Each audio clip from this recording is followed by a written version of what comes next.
Really? Which one is seed? Did you order the seed? There used to be some on Pine Ridge, but I've never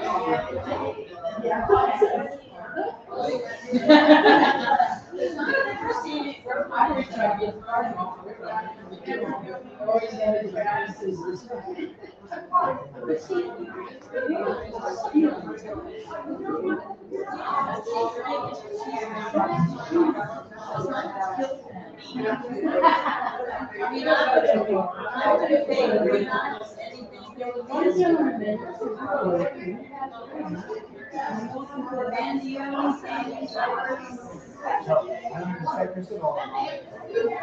It's actually a flower. It's a flower. It looks like a dog pound, and it has red flowers on the top. Beautiful. It's very similar to Perennial. If I could find one similar base,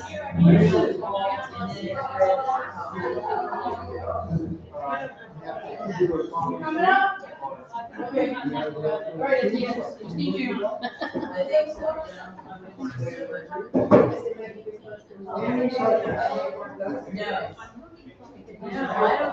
Okay, good evening, everybody. We're about to get started with Barbara's Bits. We're going to have an impromptu panel discussion tonight, and I'm on it, so.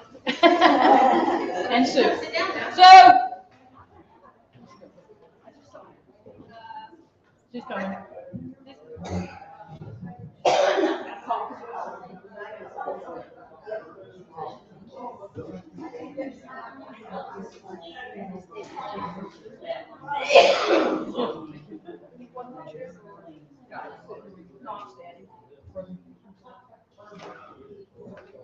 Hi, welcome to Barbara's Bits. I thought that it being the end of the year for us, that we're going to have a break for the summertime, and we have a plant sale, and some of your plants might be in this discussion. It'd be a good idea. We talk about plants all the time, but we don't really talk about plants, about where to put them, how big they're going to grow, what's a characteristic that would be nice to know about them. So I brought my posters tonight that I do for an outreach to the master gardeners so that they don't always recommend the exotics. I try to teach them natives as a substitute for the exotics. So I'm going to show you a few plants tonight. These are the posters that I made, and just talk a little bit about them. So the first one is my favorite tree. How many people know the fringe tree? How many people have a fringe tree? How many is in bloom? Mine was in such, I had to go cut a tree down because it was scraping on the house.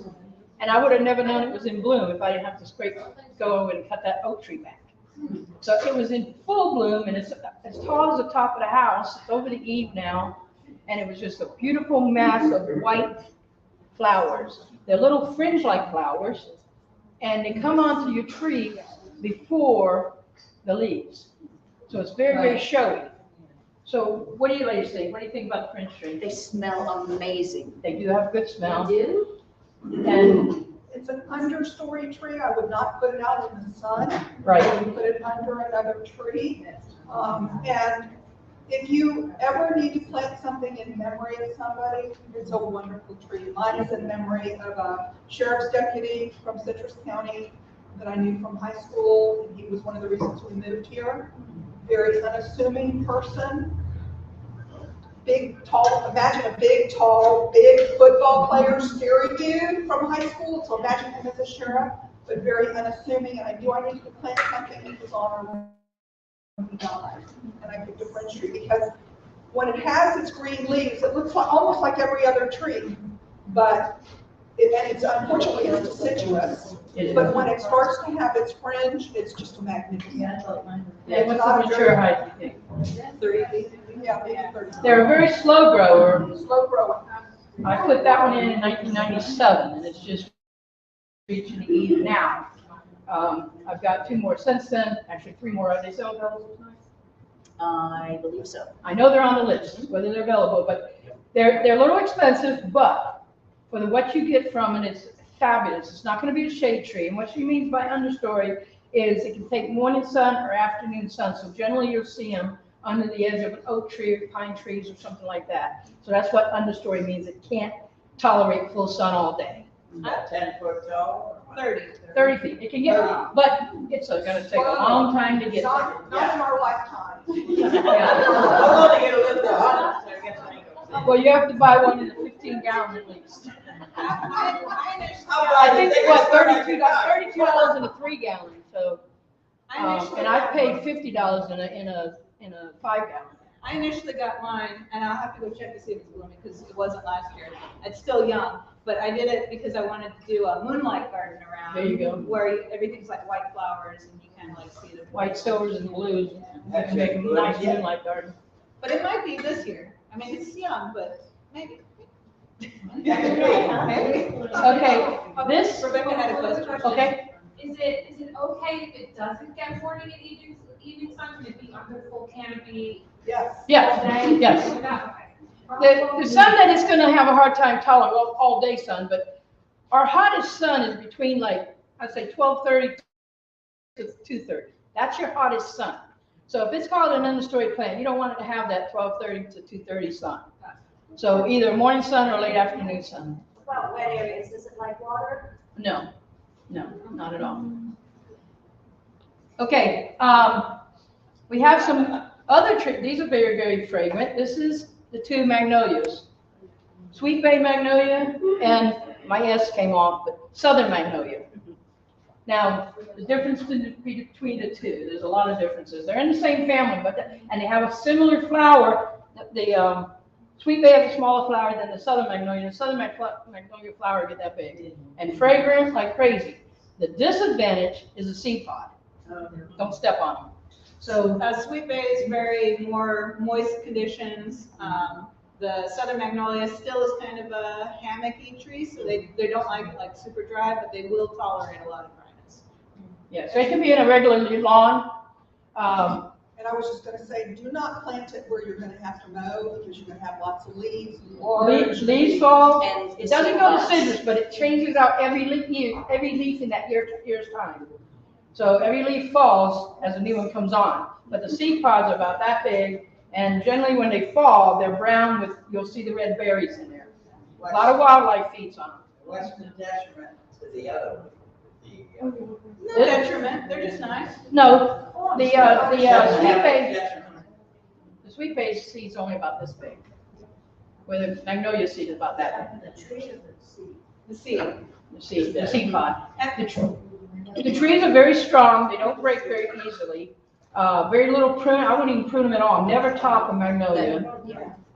The sweet bay is gonna be more sprawly than a straight up canopy like the southern. It goes straight up in beautiful shape, you don't have to do anything to it, it'll shape itself. And one But of the kind of old fashioned things about magnolias is that the flower buds themselves, people used to pick them. So the buds are. now that's the bud, I think I got a picture, yeah, there's a picture of the bud right there. Before it opens. And she was talking about the leaf litter. Because the leaves are pretty sturdy, They're more like they a leather. really, yeah, they don't break down. So like Gail was saying, you know, if you're gonna mow around there, you're gonna hit the seed pods and the leaves. Yeah, it's gonna mess up your blades. and It's you're gonna take throwing off some too. to somebody They're gonna else. be thrown, so you could do a lot of damage to them. Yes. They're They're beautiful, yes. That's right, they're Yeah. beautiful. Even pine stars too. It comes? After they're all dried, petunia. Wow, I didn't know that. So see, I learned something too. And there is a cultivar called Little Gem. Doesn't get as big. It's more shaped, more like the southern magnolia, but I'd say it tops out probably 30 feet. Oh, not even. Not even Yeah, 30 like feet. 15, 20. So but the leaves are very, very dark green. So if you have a magnolia that doesn't have dark greens, you have an issue. Could be a deficiency, it could be insects, it could be a lot of things. So make sure your magnolias have nice dark green leaves. When does the sweet bay flower? Now or later? About now. Late spring, I thought. Yeah. Yeah, late, not early spring, but more like in April, right about now. The other one? It's summertime. All right, there's 3 on here. These are the 3 trees I call the springs right around the corner trees. I have the Chickasaw plum, the redbud, and the flowering dogwood. And they all have one thing in common. What is that? They're all understories, but what about the leaves? Oh, yeah, they bloom before the They leaves. bloom before the leaves, so they're deciduous. So they're not a pretty tree in the winter. Although the Chickasaw plum has a dark, kind of a burgundy type, dark bark. But they're well worth the flowering, and you can actually eat the fruit of the Chickasaw plum. There's 2 of them. There's a flatwood plum that doesn't sucker as much as the Chickasaw plum. So if you're gonna buy one, try to find the flatwood plum, or also called sandhill plum. But that's a bad name, because there's another plant called hogwarts. I read that they were bitter. You can't eat the fruit off the tree. The birds do, and other critters, a lot of mammals eat it, Okay. but you can make a great jelly with it. And the Chickasaw tends to be a little better than the flatwoods, but it's variable. These aren't cultivated trees, they're wild. Sometimes you get one with a little more spunk than another. And when you have one, you have a bunch. I started with one, I think I have 40. So that's why you see them when you're driving down the road. This will be the first one that blooms in the springtime. And you'll see that white in the woods.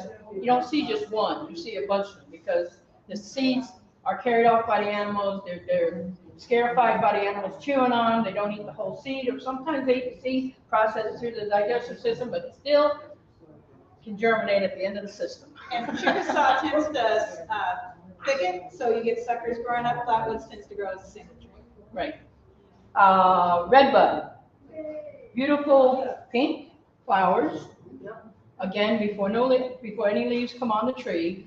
Now this one gets a little, I've seen them 25, 30 feet. Oh, yeah, yeah. And they grow pretty fast. Yeah, they're a faster growing. This is a slower grower. This is a faster grower. But when it is in bloom, I don't think there's another plant out there that looks as good, because it's an unusual color that you see out in there blooming, of the pinkish lavender flowers. And then it is followed by a seed pod that is like a bean that dangle down. And the seed's ready about the time that our birds come down for winter. So you always see the warblers and all the little tiny birds, finches and everything around the seed pods of your redbud. So if you want to gather them, do them before the end of September, because you're going to fight the birds for them. But You have a question? yes, What is the lifespan of the redbud? Because mine's about 10 years old and it's beginning to show signs of. yeah, it's a short lived. I'd say about 25 years. Yeah, they can. Their bark, if another tree branch falls from a higher tree and hits it, it's going to damage your redbud. No, it's not that, it's getting, I'm losing some limbs on it. Yep. You might have gotten borers. The borers do like the redbuds, and especially tip borers. If you see your dogwood out there and it's got all its leaves and it's doing well, but there's this one area that's just dead way up top because a borer went in. And where he went in, he severed the lifelines from the water, from the roots to the water going up, and that part of the tree will die. So you always cut it below the cut of the borer. And if you can, burn them, because there may be eggs in it. Well, that's what I did. I didn't know that's what I was supposed to do, but it just. Yeah, once they start showing that, I'd consider getting another one and just let that one go through its cycle. But little pruning too on, but How deep are the roots? I mean, they're not, I mean, it's a tree. I mean, did they go down like 20, 30 feet? No. So there's. You could probably go down 2 feet, sever the roots off. And now, anytime you take a tree down, Yeah. remember that in the future, that area is going to sink. As the roots decompose, the soil will sink. So you might have to add more soil in there. Well, I'd like to really couldn't stay in that position forever because I love it right where it's at. That's why. Well, you could plant another one like within 10 feet-ish, and then cut down the first one when the other one starts getting bigger. How long did it take to start blooming? I'd say about 3 years. Yeah, I've had them bloom in a 3-gallon pot before. Yeah. You won't get a massive blooming at that age, but you will get some blooming. But once they start blooming, you get them every year. And then the flowering dogwood. Flowering dogwood is very, very difficult, I find, very, very difficult to get started. I had 7 of them, I have 2 left. The 2 that I have left was run over by a guy that was driving a bush hog. So maybe they need pruning as they grow and they'll be a better plant, I'm not sure. Or they got mad because it got ran over and came back with a vengeance. So either way, I still have 2 dogwoods. But they are short-lived, what, 15, 20 years? You know, I don't know. My neighbor I just discovered has a huge one that's about 20 foot tall, and I'm gonna try to propagate off of it. But We had one at our rental house that was, we've been there 23 years, and it was there, and it was a big tree. And last year, it got something boring into it. There's a fungus that's airborne, that's killing them and camphor trees and something else. well, they're not related to the one doing the camphor trees, but there is a blight. It really hasn't come down into Florida yet. It's more common up north. I got 8 beautiful dogwoods on Orange Avenue in my house over there in the space of the last 4 years. Now, powdery mildew can infest your dogwoods too. But this kills them, right? What's that? Are they all dead? Yours was dead. All 8 of them just have from beautiful growing to all of a sudden died. Yep. One That's after what- the other. That's 8 what of them. happened. Ours had to be 40 feet But- easily. And those boards are, those little weevils are whatever they are. I lost 15 on my property and on the circle that I live. One of them that survived, they're all dead. Every single one. Yeah, unfortunately, boars go right into the heart of a tree, so once they get infested in your tree, it's almost, you can inject it, but trying to find that stuff and doing the drilling and injecting it. They used to live to be 100 years, because there was one in Floral City that had a trunk like that and took up this whole guy's whole yard. I Right. would say 50 feet was thick dogwood tree, and it died about 8 years ago. I'm sorry, huh? They've had them before. Green Isles have. Green Isles have them, but you have to go over there. They're still doing retail on Saturday. Does anyone know? Yes. Yeah, you could go there, but that's Groveland, so it's like 80 miles one way. You could try calling Chiappini up in Alachua County, but Yeah. again, that's a drive. If I find them, I do get them. Now, these are this next sets of trees, or this next set of trees is trees that I like that are not that common. Well, actually, one of them is, but people don't know what it is. So, the southern crabapple, the pawpaw, and the red buckeye. So the southern crabapple, I don't think you have to do anything to it. And all of a sudden, it's gonna be in beautiful pink blooms. Little apple-looking flowers. The fruit is not edible to us. A lot of these native trees are made, they're for the animals, basically. But you can use them to make a jam. But the fruit is very, very small. But I love the flower. I've never lived in the north. So to me, this is my apple tree. And I have a new one that I just recently bought. There's one down at it's not in the demo garden at the county, but it's at the other end. And it's probably, it might still be in bloom, but with this heat, I don't know. It might be going out of bloom. But they went into bloom about 4 weeks ago. How old do they have to be, start? Mine was blooming. I bought it from Anson's in a 3-gallon pot. It was already blooming. Didn't produce fruit, but it did bloom. So what do you ladies know about the crabapple? I don't know anything about Nothing. that. I would assume it's still susceptible to the same rust. as It the other probably ones. does, yeah. Some of our fruit trees get something called a rust. It just looks like basically rust on it, or brown Little pattern, funguses. little fungus looking. You can spray it, but the best thing is to spray it before it gets that rust. So we'd have to study up to see when the rust comes out. It's not a year-round thing, but once it's there, it does spread, and then the spores stay in the leaf litter, and then when the rains come, it spreads again. So But the only thing is from juniper trees. It goes back and forth. It's a fungus that lives between the two, but it's only harming the fruit. So I mean, unless you're deliberately keeping it for the fruit yourself, you just let it. I keep it for the bloom. And then the pawpaw. How many people have seen the pawpaw? They're little flagging yellow flowers. Wow, what is that? All of a sudden you see it because the shrub is really kind of ugly. it's really, it has such a weird pattern. It's not sprawly, it's just Spindly. It's spindly, yeah, it's spindly, and it'll have like, most of it will be on the sunny side. It is an understory plant, but it likes like 4 to 5 hours of sun. So I have it on my property naturally, and it is the larvae plant, the larvae food for the zebra swallowtail caterpillar. So if you have these, you will see the big white swallowtail with black stripes coming down. They're all over my property in summertime, so I know that I'll start seeing these little gnarly looking things on my pawpaws. Yes, sir. Do they eat the leaves or the flowers? They eat the leaves. Leaves. No, they don't eat the flowers. I guess they could if there's no leaves, because they don't have a lot of leaves. They're really a spindly type of a plant. This looks pretty good. Mine never looked that good, but I love it when they bloom. And you can get the fruit. It has like a finger fruit that turns up. Do they But- all? Huh? Do they all? Because I've never seen fruit on my Well, property. because you probably have a raccoon nearby. Because it's the raccoon's favorite treat. Okay. Now, if you had to eat it, you can't take the whole hand off of the fruit. You have to wait and see which one's ripening and then take it back. It tastes kind of like a yogurt, strawberry, pineapple taste. Well, how big is it? For sure. Not like that And big, where kind of is it? fat in the middle. Like, Is it maybe because, mine aren't that big yet, that they wouldn't be producing fruit, or am I just missed it? maybe not. Is it a tree?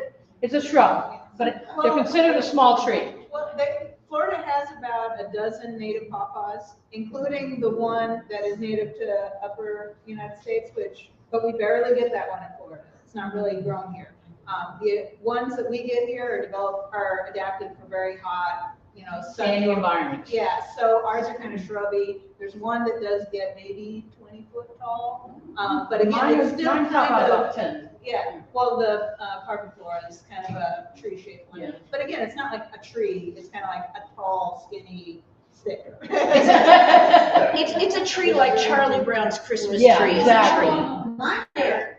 And then does anyone have- Sticks, Yeah. right? Yeah, but they're still real spindly and it's kind of, yeah, And is the Yeah. fruit after it flowers? Yes, Oh, okay. significantly. it's probably end of summer. Yeah, Oh, yeah, a okay. lot, Alright. a lot, yeah. Yeah. And they're one of the ones that don't transplant well, because they have a big taproot. No, you Right. can't transplant them at all. Yeah. Yes, It's blooming right now. Yeah. yes, they are out there in bloom.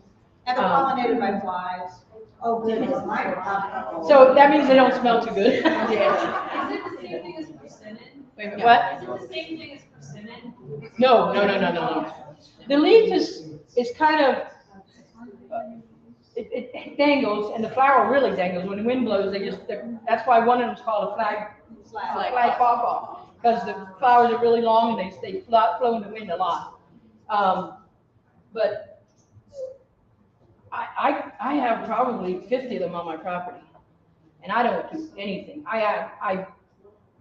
If I'm gonna plant a garden, I don't plant it anywhere near them because I don't want to interfere with their activity. I want to see them when they bloom, and I want the butterflies. Okay. One last thing to mention, Yeah. guys, they have a very long taproot. Yes. You don't want to try to dig it up. No, don't even try. I wonder if we can nail it. I found that, in my property, the previous owner used to mow everything, right? I mean, they were from the Miami area and they mowed and mowed and mowed. They cut down too many trees and mowed and mowed and mowed.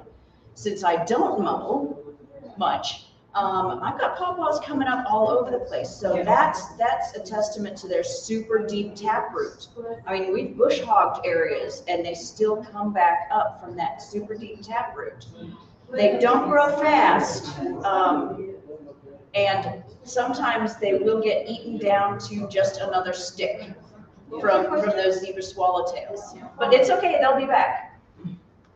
I attempted digging them up, and I found that on my property, the taproot isn't as deep, maybe because I'm near the coast, whereas my son's property is putting a building up there, so I feel bad about taking them, the taproot is super deep. So it may depend. Yeah, her son lives out there. Could be. So, and I'm wondering if that's why, because. Well, and also reticulata tends to be, that pawpaw tends to be more coastal, so that could just naturally have slightly shallower root system. I never, this is not one that you typically dig up to find out what it looks like, so I've never dug one up. One more question. Okay, Okay, I got really dumb questions because I tend to, before you plant someone and torture them to death. So, Join my club. yeah, I'm a nursery best friend. Those three particular trees, I have a problem with understory trees. If I planted those particular trees really close by my sparkle berries that are all over the property, would that be a good place?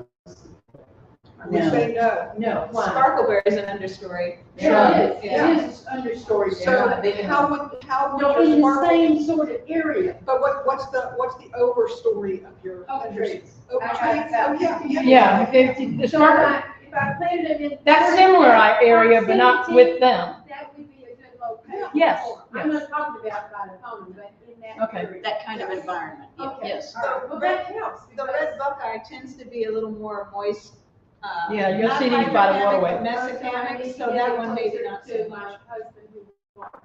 And then the buckeye has a beautiful cluster of flowers up on top. They're actually pink, but the calyx that holds the flower is red, so they look more red when you're looking at them.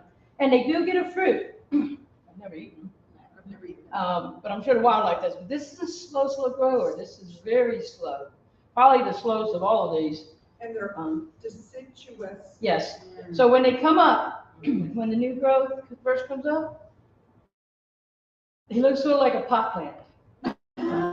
They have the same structure as far as the bipinnated, palmated leaf pattern. And when they first come up, they look just like it. I had a guy say, "You shouldn't be growing those." I'm like, "What's wrong with buckeyes?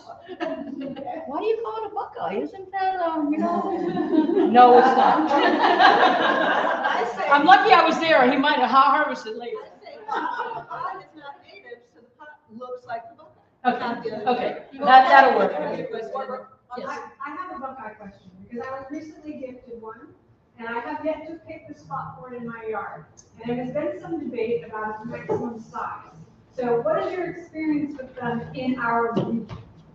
Because I know. I can answer that because I have it up on the FNPS site right now. Yeah, but I think they give a maximum size. It does, it says 8 to 35 feet tall. Ooh, 8 to So it's very slow. And 5 to 20 feet. And Heather, I can tell you, I've had mine in the ground probably 6, 7, not as tall as I am, and I'm 5'5". And where I work, Roxanne's had them in the year for. Right, and that's what everyone's telling me, that it's a shrub here. Like, you know, No, it's just, part of it too, is I would it's just say- really slow. Give it at least 15-foot canopy. Well, Top and the other canopy. thing is, we are not in its range, and if Craig Hugel was here like he was last month, he'd say, you can plant it anyway. The truth is, That's right. if you look at the map on the FNPS site, Citrus County's not in there, it's a northern species. And then the other thing is, it is really an understory tree. I lost the oak tree that was shading it, and I almost lost the buckeye as a result. I now have, last year I tended it with cabbage palms because it was just suffocating in the sun, and this year I actually have shade cloth over it. So, yeah, it definitely is understory. I've seen it 6 foot tall in ideal habitat in Gainesville. that's as big as you've ever seen it? That's, Yeah. I have a 15-footer. okay. 15?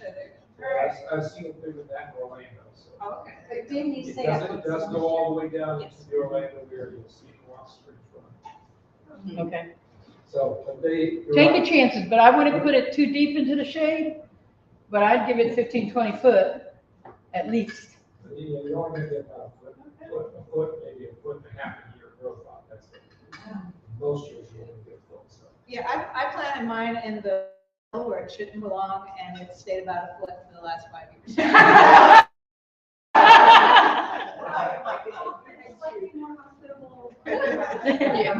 Okay, we have, everybody loves azaleas, but they're not native. But these two are our native azaleas. This is the flame, which has beautiful yellow flowers. You'll see it from wherever it's planted. when it goes into bloom, you will see it, because it's a brilliant, brilliant yellow flower. And then the fixture's a little bit, it's sort of a pink color. It's not as easily seen, but they bloom without their leaves. So they're spindly in the winter, just sticks, but they bloom in, I'd say by 1st of March anyway. And they're solid bloom. And the blooms last a long time, unless we had this heat this year has knocked all my flowering time back a lot. So we haven't had the rains that we normally have this time of the year. But these are great plants to have. Don't get overexcited. It's a slow grow for us here. It's hard to get established, but once established, they do well. You're going to have better luck getting the yellow. Give me the name of the bottom one. Pinxter. Pinxter. I just bought 2 flames, they cost $30 a piece, wholesale, well, they don't sell them wholesale, that $30 a piece at Perennial, and they have Pinxters every once in a while too. And the thing about, you got, I'll go next. Chickpeas And then has just this. lastly, native Florida azaleas are very specific to Florida. Do not mail order them from someplace out of Florida. When you're buying from your vendor, ask them that they came from Florida. They can be tricky, even one state up, that they will not like this location and will die on you. And one more thing about that, Yeah. that I learned from David Hall, who was a wonderful author of many, many books. If you want azaleas, any kind of azaleas, but if you want native azaleas, buy them and plant them all at the same time and buy them from the same place. Don't buy one this year, one next year, one the year after that, because he said that they will do differently, and sure enough, that was my experience. They do differently. How big do these native ones get? Not very big at all. 8 foot, Steve, 8 to 10 foot, he's native Brazilian. Yeah. Not the fixture, probably the yellow one I know gets about 8 Yeah, feet. but when Actually, things should get very large. Can it? But I mean, it's gonna take so long. Things should go 12, 15 feet. And Pinxter also likes it on riverbanks, so if you're on a riverbank, it's gonna be It's huge. their sandhill. When yours are in your sandhill, or you're not, I mean, yours are gorgeous. They're under oak. They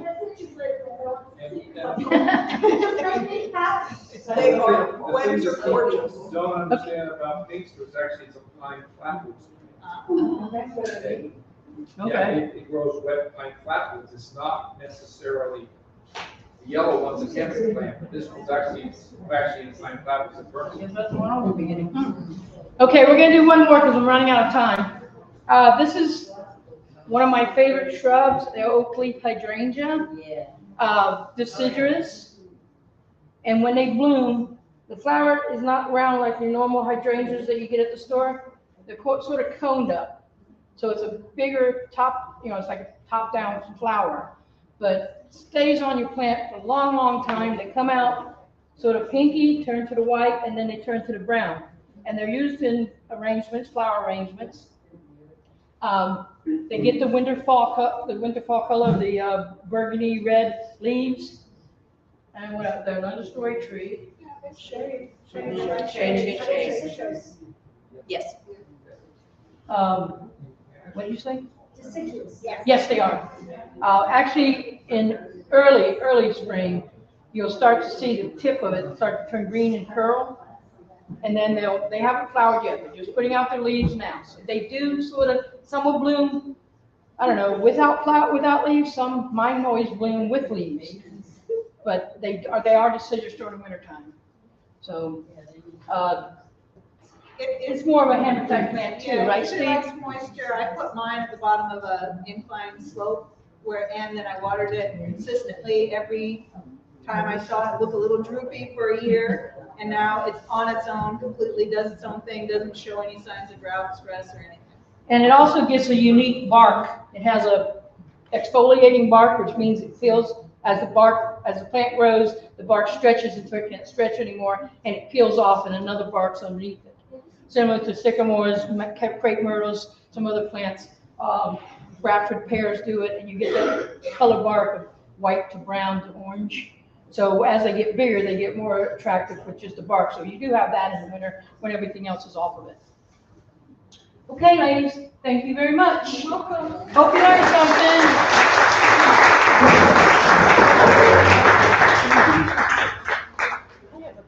So we'll take a little break.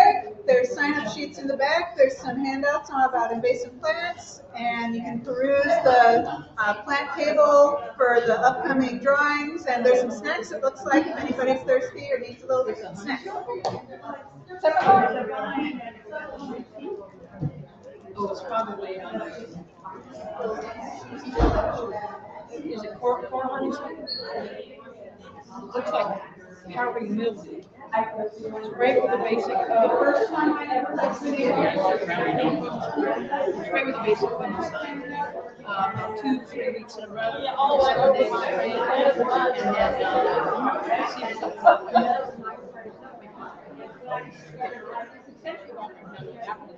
And the spray you're using is a fungicide.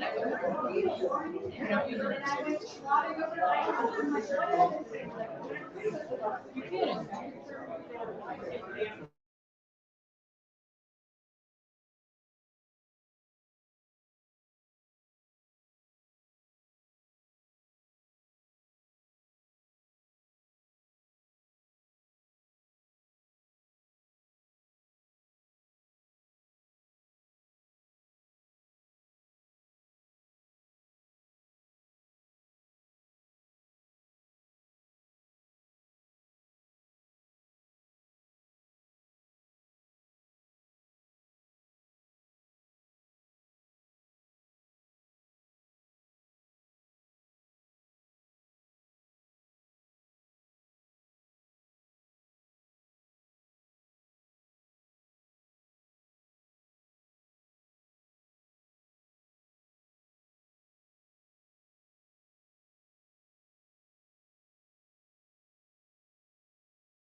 Yeah, which one?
Good evening, everybody. If you can find your seats, and we'll get proceeding with our announcements.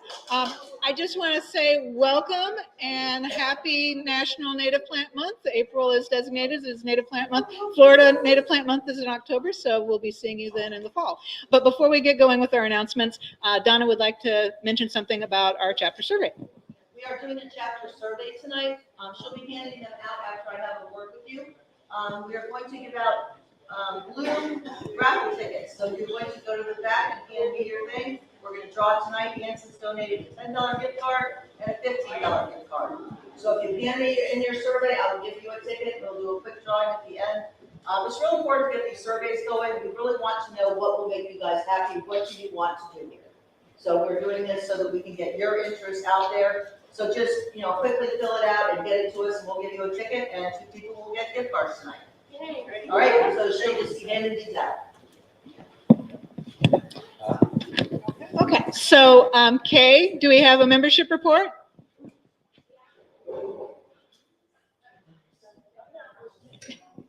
Coming up.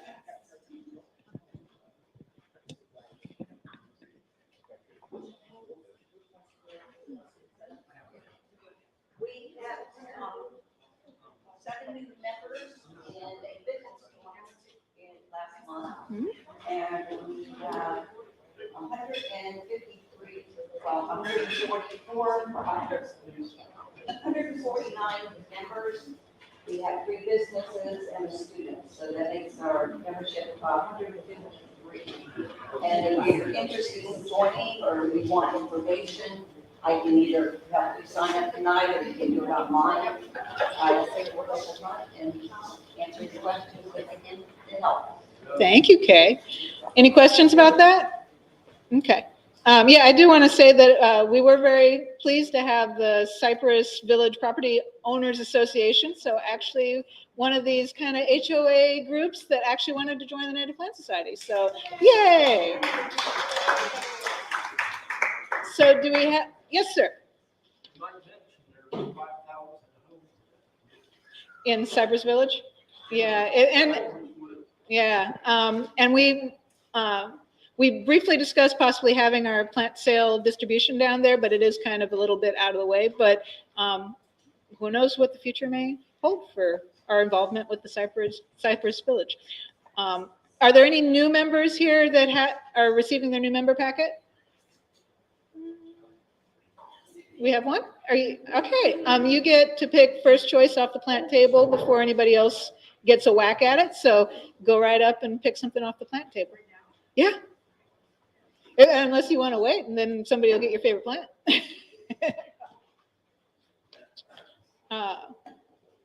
Then do we have any first-time visitors tonight? Okay, did you get your plant table ticket? Everybody gets one complimentary plant table ticket. Okay, so we have 2 here in the middle and Reed over on the left. Oh, and we have another one over here close to you, Gwen.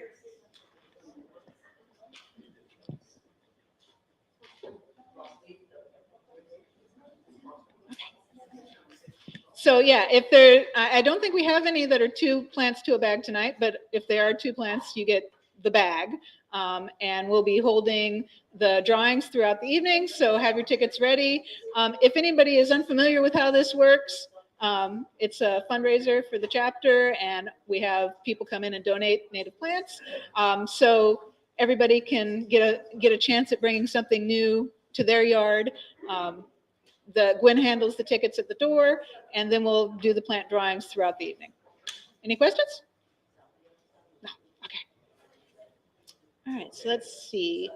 Oh yeah, and as part of the plant table tonight, we actually have something other than plants. One of our members is Linda Curtis. She's a botanist that specializes in grasses and sedges and what's the other one? Sedges and rushes. And she is an author of a earlier book, but she also just recently had a brand new book come out, and she's donated some books to the chapter. So on the table, if you're interested in the Carricks, you can take home a book that's good enough, small enough to fit into your backpack, and you can take it out into the field and learn more about plants. Okay. So we thank Linda Curtis for her donation. All right, Gwen, are you prepared to do the plant drawing tonight? Come on, I brought my glasses.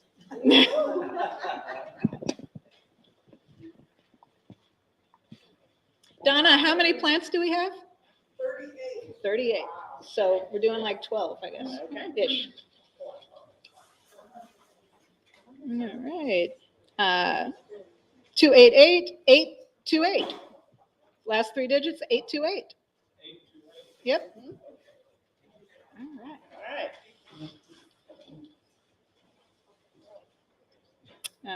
All right. 888. Is that you too?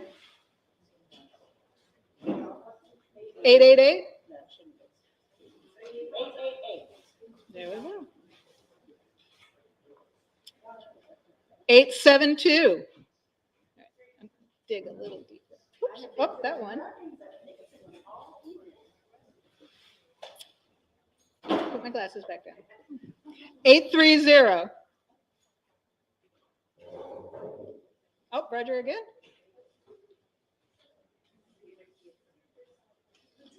803.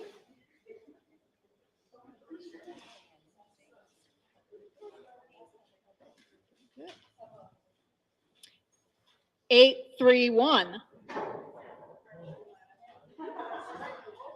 Roger again. 805. No, that one definitely we just did 803. 805. The next one is 887.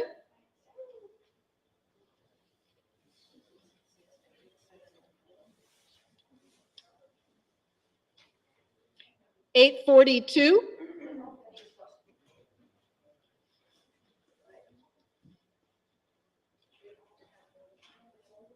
832.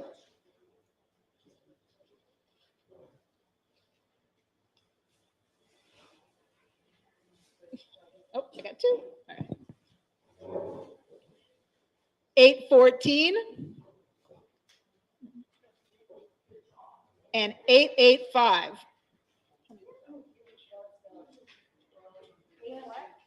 What was the last one? 885. 885 and 814. And one more. Well, I'll do 2 more, just because that went so well. And the last 2 for right now, 791 You finally got into the 7s? And 898. Hang on to your tickets, we'll do more later. Yes, two more drawings. Okay, hang on to your tickets.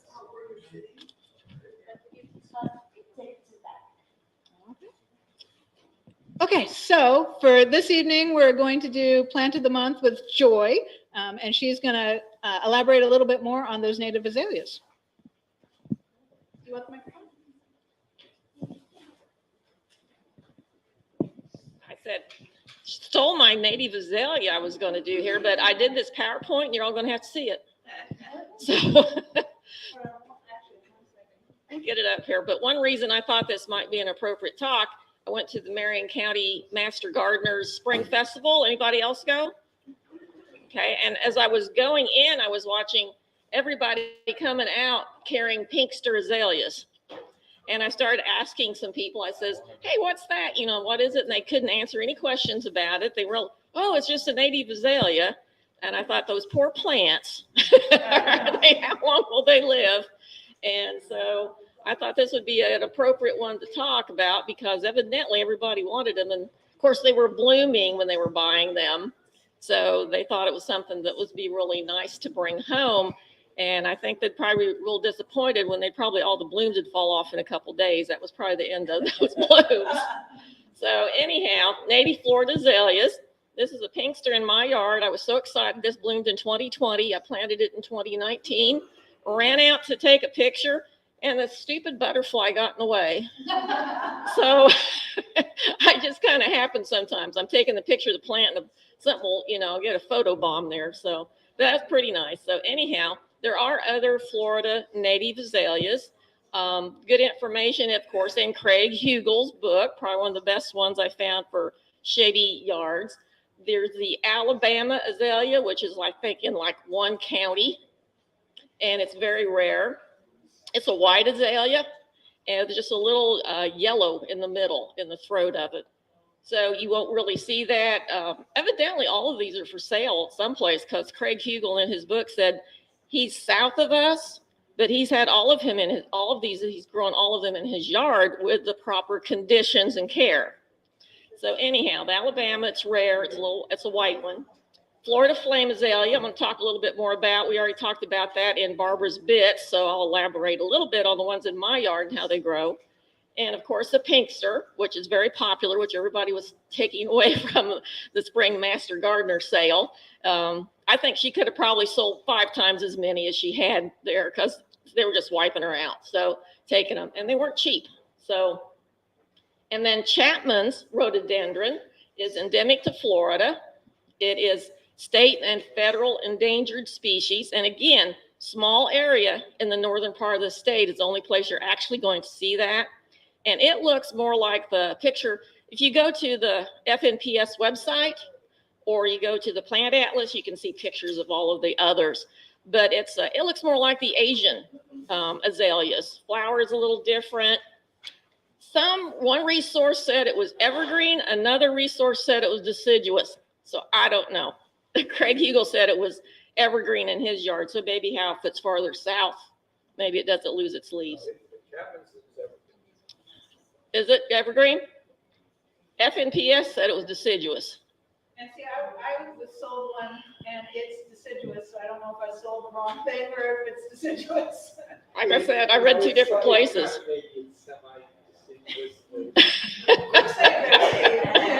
But no, they're evergreen. Yeah. They're actually fine flowers. Right. And then there's the swamp azalea, and that's the only one. Really, when you look at the range, it goes all the way down to Okeechobee, and it's even been vouchered like in Marion County, but the key word there is swamp. So when I see swamp, I don't look to grow it in my yard. It isn't swamp, but it's wet flat. Well, right. So in my very, very dry sandhill pine, I don't think I would, unless I want to build a bog garden, maybe I'd do it, but otherwise I'm not going to try. So. And this is the one in my yard. I put them in 2019. And as they were saying, they're a slow grower, but boy, are they beautiful.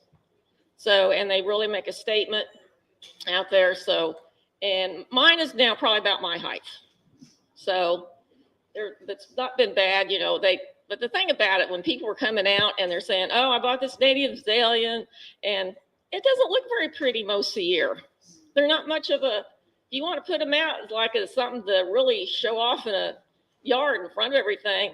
You know, you probably don't want to do that. But back in your woods, in your woodlands, they're very nice. So next one. Okay, just some highlights about it. It's native actually North Florida and Central Florida. And you can look and see where the counties it's been vouchered, and mostly north, although they do grow down here. And I think they have been vouchered. I'm not sure. I think maybe in Marion County. I'm not sure. But no, you just don't see them really out in the wild too much. But likes more seasonally wet woodlands is what they claim, and that says can adapt to most home landscapes. And it's done well. Mine's in the pines, flat in the sand hills, and it's done fine. Watered it pretty good first year I put it in, and after that it's been on its own. So it looks good. Blooms really early, and always acidic soil and filtered shade is where it's mine at. And I've got land that hasn't been really around the house. This is where it's been in the pines and the oaks, and I've tested it. It runs about a 5 pH. And I kind of think some of these people that had new houses and that land's been all changed and who knows what they brought in, and they go home and they're going to try to put one of those in. It's probably not going to work, I would think. So wouldn't do very well. And this is a flame azalea. This is my favorite. I love that one. And I run out multiple times trying to get just where the light is just right, because when it just hits it just perfect, it glows. And the other thing, the pinksters also, they say it has a fragrance, but it doesn't have the fragrance of this one. I have to get it right to the pinkster to go, oh yeah, I can smell something. But this one, the whole area, within about, 50 feet of that, you can smell this, like a honeysuckle. It's just really, really nice. So it's really pretty plant. I really like it. And it's over my head now. And I put both of these out at the same time. I've never seen the brick orange. I think that must be a little similar, like yellow and kind of a golden color. Central to western, if you see they're up in the western part of the panhandle, primarily is their range, more up in there. And I read they're on the woodland slopes, more so. But it adapts really well to my yard. It's been doing fine. And again, acidic soil. And I love that honeysuckle-like fragrance. So in summary, I would go out and test your soil pH. Make sure you have that acidic soil, or you're probably really going to not be set up for having a really good success with them. And I don't think a lot of people realize that. I have a new house, and I've tested all the soil around my house where they brought stuff in, and along the driveway and other places, and it's a pH of 8. But everything, when I get out into my pines and out where they haven't bothered anything, I get about a 5 to 5.5. So that's why they do better. But if I tried to put them up around the house, forget it. I don't think they would make it. So look at each one of them. Their moisture needs may vary. So you want to check that out, and it's before you buy one of them. Go to the FNPS website, check them out, see what it says there, do your research.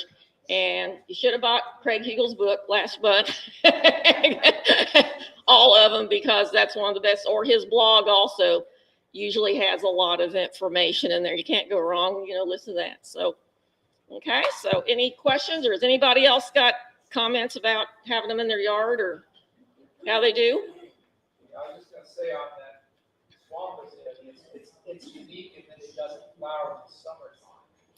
Right, yeah, I read that. They will drive you nuts. You say, oh, well, keep waiting for the flower, that's the bud sitting there, that bud's sitting there, and it's out, like, it's going to flower. No, it doesn't flower for the summertime. Yeah. But yours is pinkster, right? No, it's flame. No, he's talking about the swamp one. Oh. The swamp one has just white flowers, just white, right? Yeah, they're the color. It's just a white, smaller flowers. Yeah. Okay. So, all right. Thank you.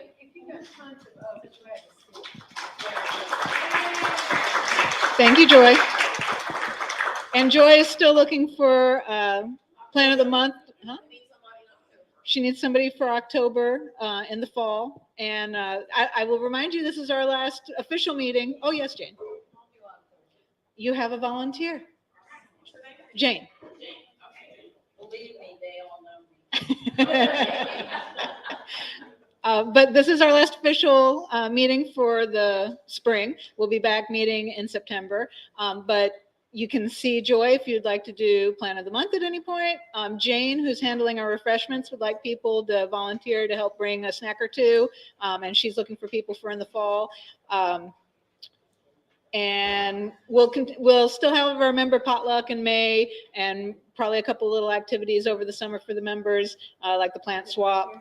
Huh? Yes. And maybe a field trip, something like that. But if anybody wants to organize a field trip, like, a great place is kind of nature themed that you get a discount for groups, this would be a perfect opportunity to organize a little trip for us. Things like that. If you have ideas, give them to us. We'll be happy to try to make it happen. All right. So now we're back to our next plant drawing. Get your tickets ready.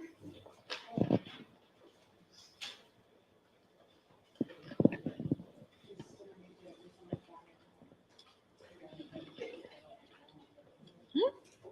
886.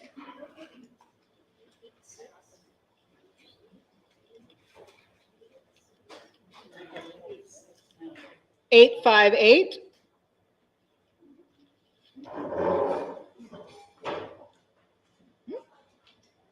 852.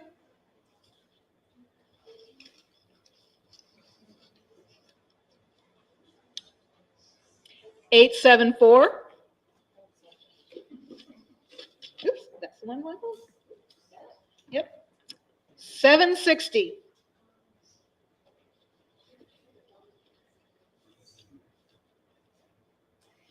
826.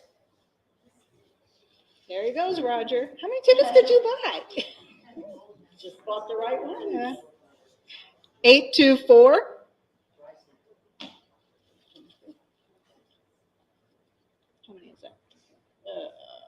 2, 3, 4, 5, 6, 7. Okay. 836.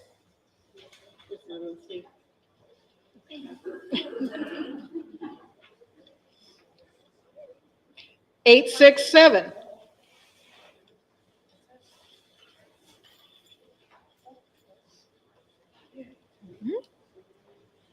860.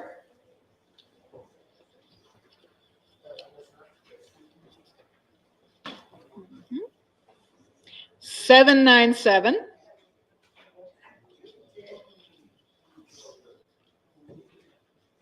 817.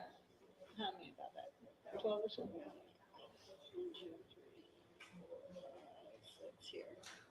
So one more. One more, Steve. And 838. Okay. Thank you, Gwen. Okay, so quick summary of the, well, let me take this off now.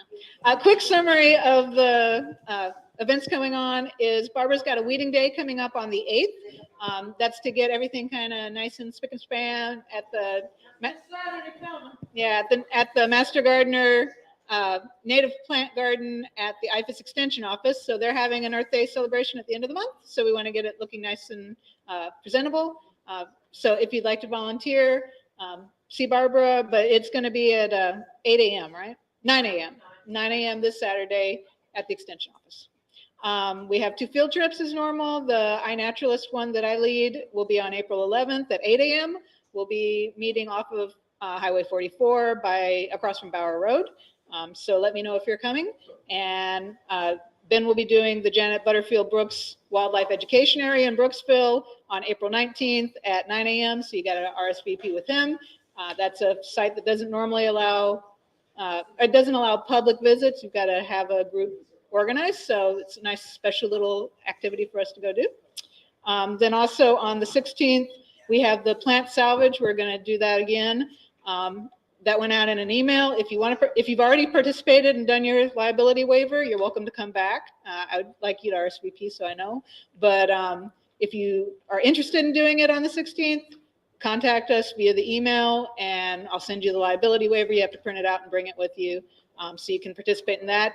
It's property slated for bulldozing, and they said they'd be happy to have us get whatever plants that we can get off the property before they go under. So free plants. Sandhill, uphill Sandhill. That's the 16th. That is 16th at 8:30. Where is that? Citrus Springs. Citrus Springs. It's over by Dunellen. No, well, it's getting up there, but it's not quite to Dunellen. It's like off of 400 before 200. 491, excuse me, before 200. Like if you take 491 before you reach 200, it's in that general area. But it's on Citrus Springs, just off Citrus Springs Boulevard, actually. Go to Boulder. Yeah, basically. Beyond Boulder. And on April 22nd, Anson is going to be holding their annual Earth Day celebration. The chapter will have a booth there. Barbara and Donna will be speaking. So we'd like to invite everybody to come out and enjoy that. They offer prizes and free food. And so it's a fun day to come out and enjoy the Earth Day amongst friends. Also, I don't want to forget to mention the Society Conference is going on. It's a virtual conference this year. We'll be having an in-person conference next year, so this will be your opportunity to kind of take part in the virtual side if you can't make it to an in-person one. There are going to be 3 in-person field days, though, spread around Florida, so it's kind of a nice opportunity to be able to see the different types of plants and habitats in Florida. There's one in the Panhandle, there's one pretty close in Sanford, and then there's one in Naples. So you can register to be part of the conference and then register for a field day. And I've always enjoyed going to the conferences, and I think this one's actually going to be pretty unique and interesting to participate in. So you can go to the fmps.org website and register for that. And we have the plant sale is our last day today. So Sue, would you like to come up and give us the late breaking news? Thank you. All right, so yeah, today is the last day of our plant sale. Lou's in the back there is taking plant sale orders. We did have a couple of extra plant sale order forms if you wanted to add a little something. I do have news that some of the plants are not available. They are out of stock, but I'm doing my best to try to find an alternate source for them. We do have a couple of other plants that they're only going to sell them at retail cost to us, which in some cases is the same price that we had quoted you, which included tax. So that would mean that we would lose money because we still have to pay the state the sales tax. So on a few of the plants, we are going to need to raise the price by $1 to $1.50. You'll be getting a call later this week to let you know if you are one of the folks who's affected and how affected you are. So please be gentle with us. We're just, like we said, plants are first come, first served. And there's 2 other chapters who are doing their plant sale on the same day, right? So there's a significant draw on limited resource. So please be gentle with us, and we'll try to be gentle with you. Thank you for all of the folks who have already volunteered to come and help the day before, and who have volunteered to come and help the day of the plant sale. If you're, we still need some more volunteers for the 2:30 to 6:30 shift. That's when you're going to come back, even if you helped out earlier, you're going to come back anyways during that time frame to come pick up your plants, because we don't let anybody take their plants early. All right. 3 o'clock is the first time somebody's going to be able to take their plants away. So you got to come out anyways. So if you can do some work during that time, please see Gail in the back. She's coordinating all of the work, all the work schedules for us. Did you have a question? Okay. All right. Thank you. If you are helping, or even if you are not, things that we will need to have on site: wagons, because we need to tote the plants around to different places. So if you have a wagon or some kind of a cart that we can put plants in and drag them from here to there, please consider dropping by early in the morning on Friday, or even the night before on Thursday. We'll be there Thursday evening to start setting up, and drop off your wagon or cart. Make sure to put something on it so we know whose it is, so we can get it back to you. We need easy ups or shade tents. If you've got some of those, please consider dropping them by because it gets really hot out there. If you're going to be working with us, bring a chair for yourself. Make sure that you bring some water, lots of water, some snacks, some sunblock, hats, all of those kinds of things for being out in the sun. And does anybody have a tiny RV that I can borrow for Thursday night to Friday because I need to babysit the plants? Because the plants are getting delivered on Thursday and I don't want to just leave them sitting out there. So if you had a tiny RV, I would really appreciate it. Otherwise, I've got a tent cot and I can sleep in it. Just, I'm not so sure how. Down halfway and sleep on a cot. Basically, yeah, that's exactly what I do. Is I take that Easy Up shade tent and I bring it down, and then I sleep in a cot underneath it that has its own little tent on it. So, yeah, yep. I'll do. You know, we gotta do what we gotta do. I gotta protect the plants. Get my husband to sleep out there with me to guard the plants. You a funny lady. But yes, that's right. He will be bringing me coffee first thing in the morning. So thank you all for participating in the plant sale, whether you're a purchaser or a helper. Again, please see Gail if you can offer us a little bit extra help on the 2:30 to 6:30 shift when you're going to be coming to pick up your plants anyways. Thank you very much.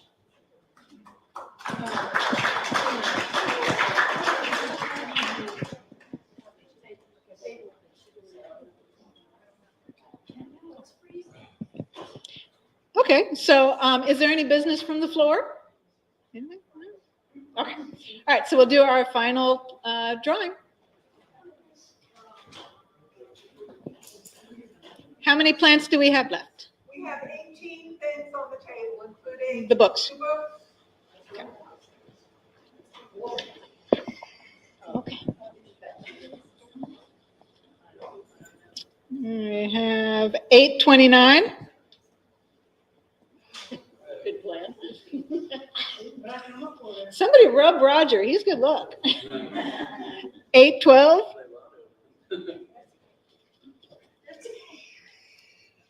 802.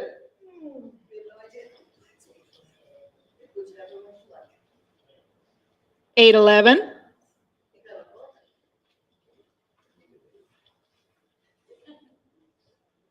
902.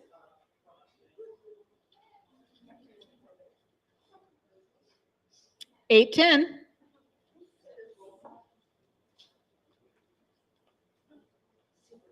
892.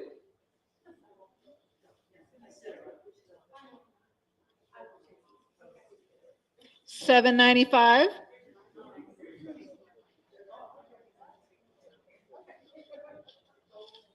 851.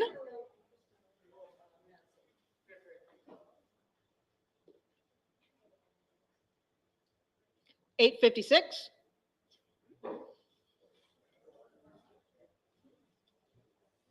878.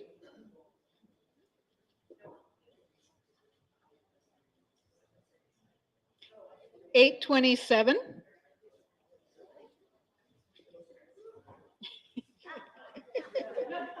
'This is how Roger gets his exercise. 807.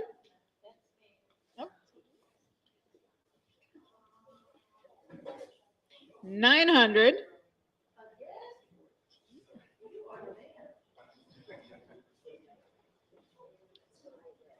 876.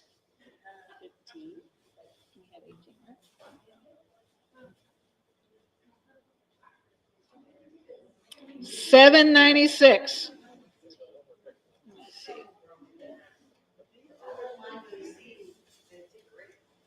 How are we doing back there on inventory?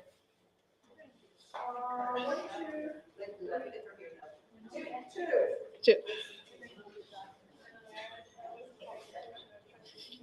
That's the last two of those? Okay, then maybe we should call it a night, and anybody who wants a resurrection fern can have it off the table.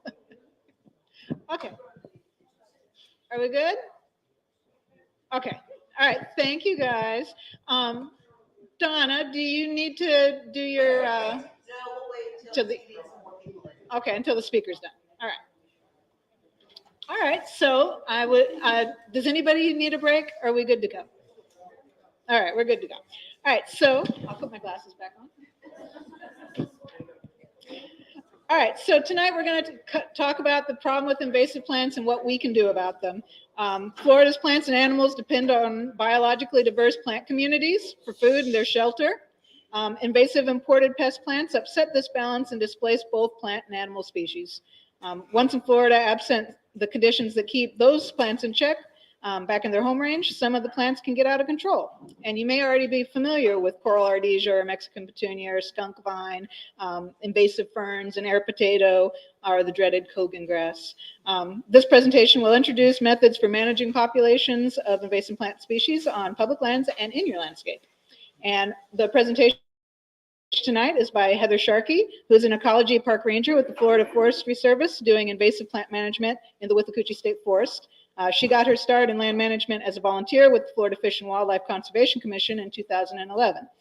Additionally, she serves as her chapter representative for our neighboring Hernando chapter of the Florida Native Plant Society.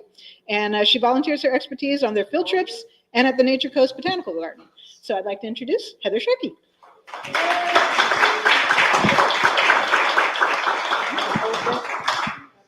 Yeah, because it goes to the internet. Okay, and then, Are you going to advance a pointer or clicker? Left, right, and the pointer is at what? Gotcha. So chances are, given the audience, that we all have some understanding about invasive plants and the problems that they present for us here. Maybe. Oh, sorry. I didn't realize you were getting to it. It's okay. I was told I should speed this up. Apparently, last time I gave this presentation, it went about 2 hours. So. So I'm going to give you guys a lot of credit, and I'm going to fly by some stuff. If anyone has questions, you can feel free to slow me down, and we don't have to go into all of the little details. But the problem with invasives is immense, and it can be extremely overwhelming. When you start to look at the numbers, there's lots of ways to approach that. How many invasives we have, how much money is spent trying to fight them. This was an interesting statistic for me. This was new. Invasive species contribute to the decline of 46% of endangered and threatened species.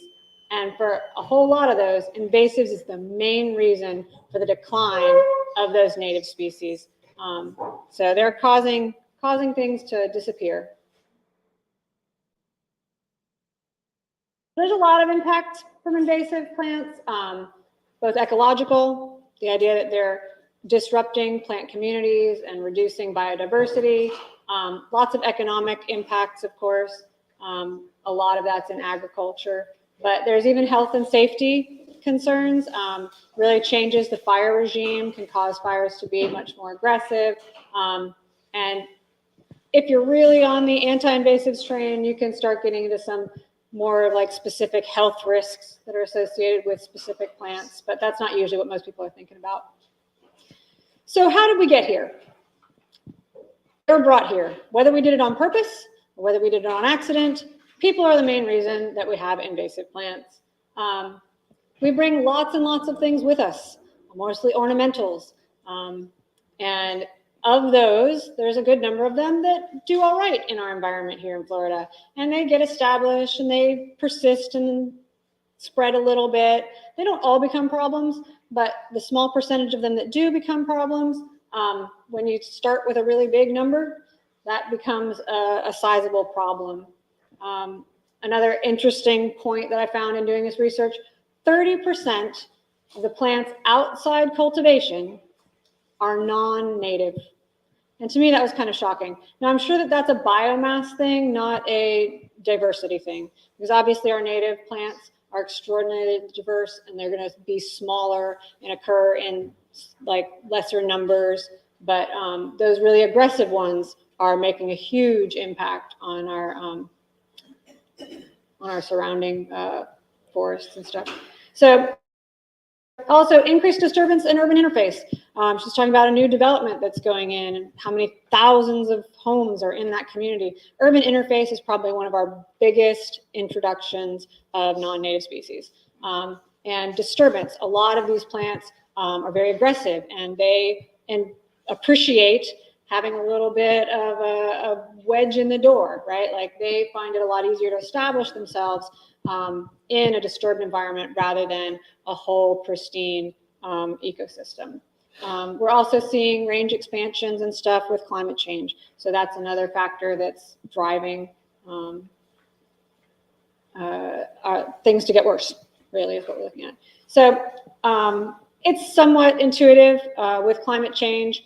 Some plants that have been naturalized here, they've been here for a while. As the environment warms, it may give them an advantage over native plants that are starting to feel the pressures of the temperature changes. And so we've seen that sometimes a plant will be in an area for a long time, and then suddenly it gets this real burst in its proliferation. Skunkvine is one that has sort of like, there's a little bit here and there's a little bit there. And then before you know it, it's swallowing something. Also with climate change, we talk about a sleeper species. That's one that has been here for a short time, kind of hanging out before it goes crazy. EDRR is ones that we know have been a problem other places, and we didn't have it before. EDRR is early detection, rapid response. So you know that problem plant suddenly showed up, and if you get a handle on it right away, you've got a chance. But we can look to our south and problem plants that they have that we might see here that aren't really a big deal, but we need to be more aware as things change that those might become real serious issues for us as well. So what's being done about all of these things? There are lots and lots of organizations doing a lot of really good work. So there's a whole list of people up there, and they do everything from boots on the ground work days to getting researchers talking to land managers about what their concerns are and what information they need, and how the universities and people can really assist in getting information that's useful and really applicable at the ground level. So, but mapping is a really big thing, and that's something that EdMaps, you can look, I'll show you some examples of their information. You can look at distribution and even specific like infestations and stuff.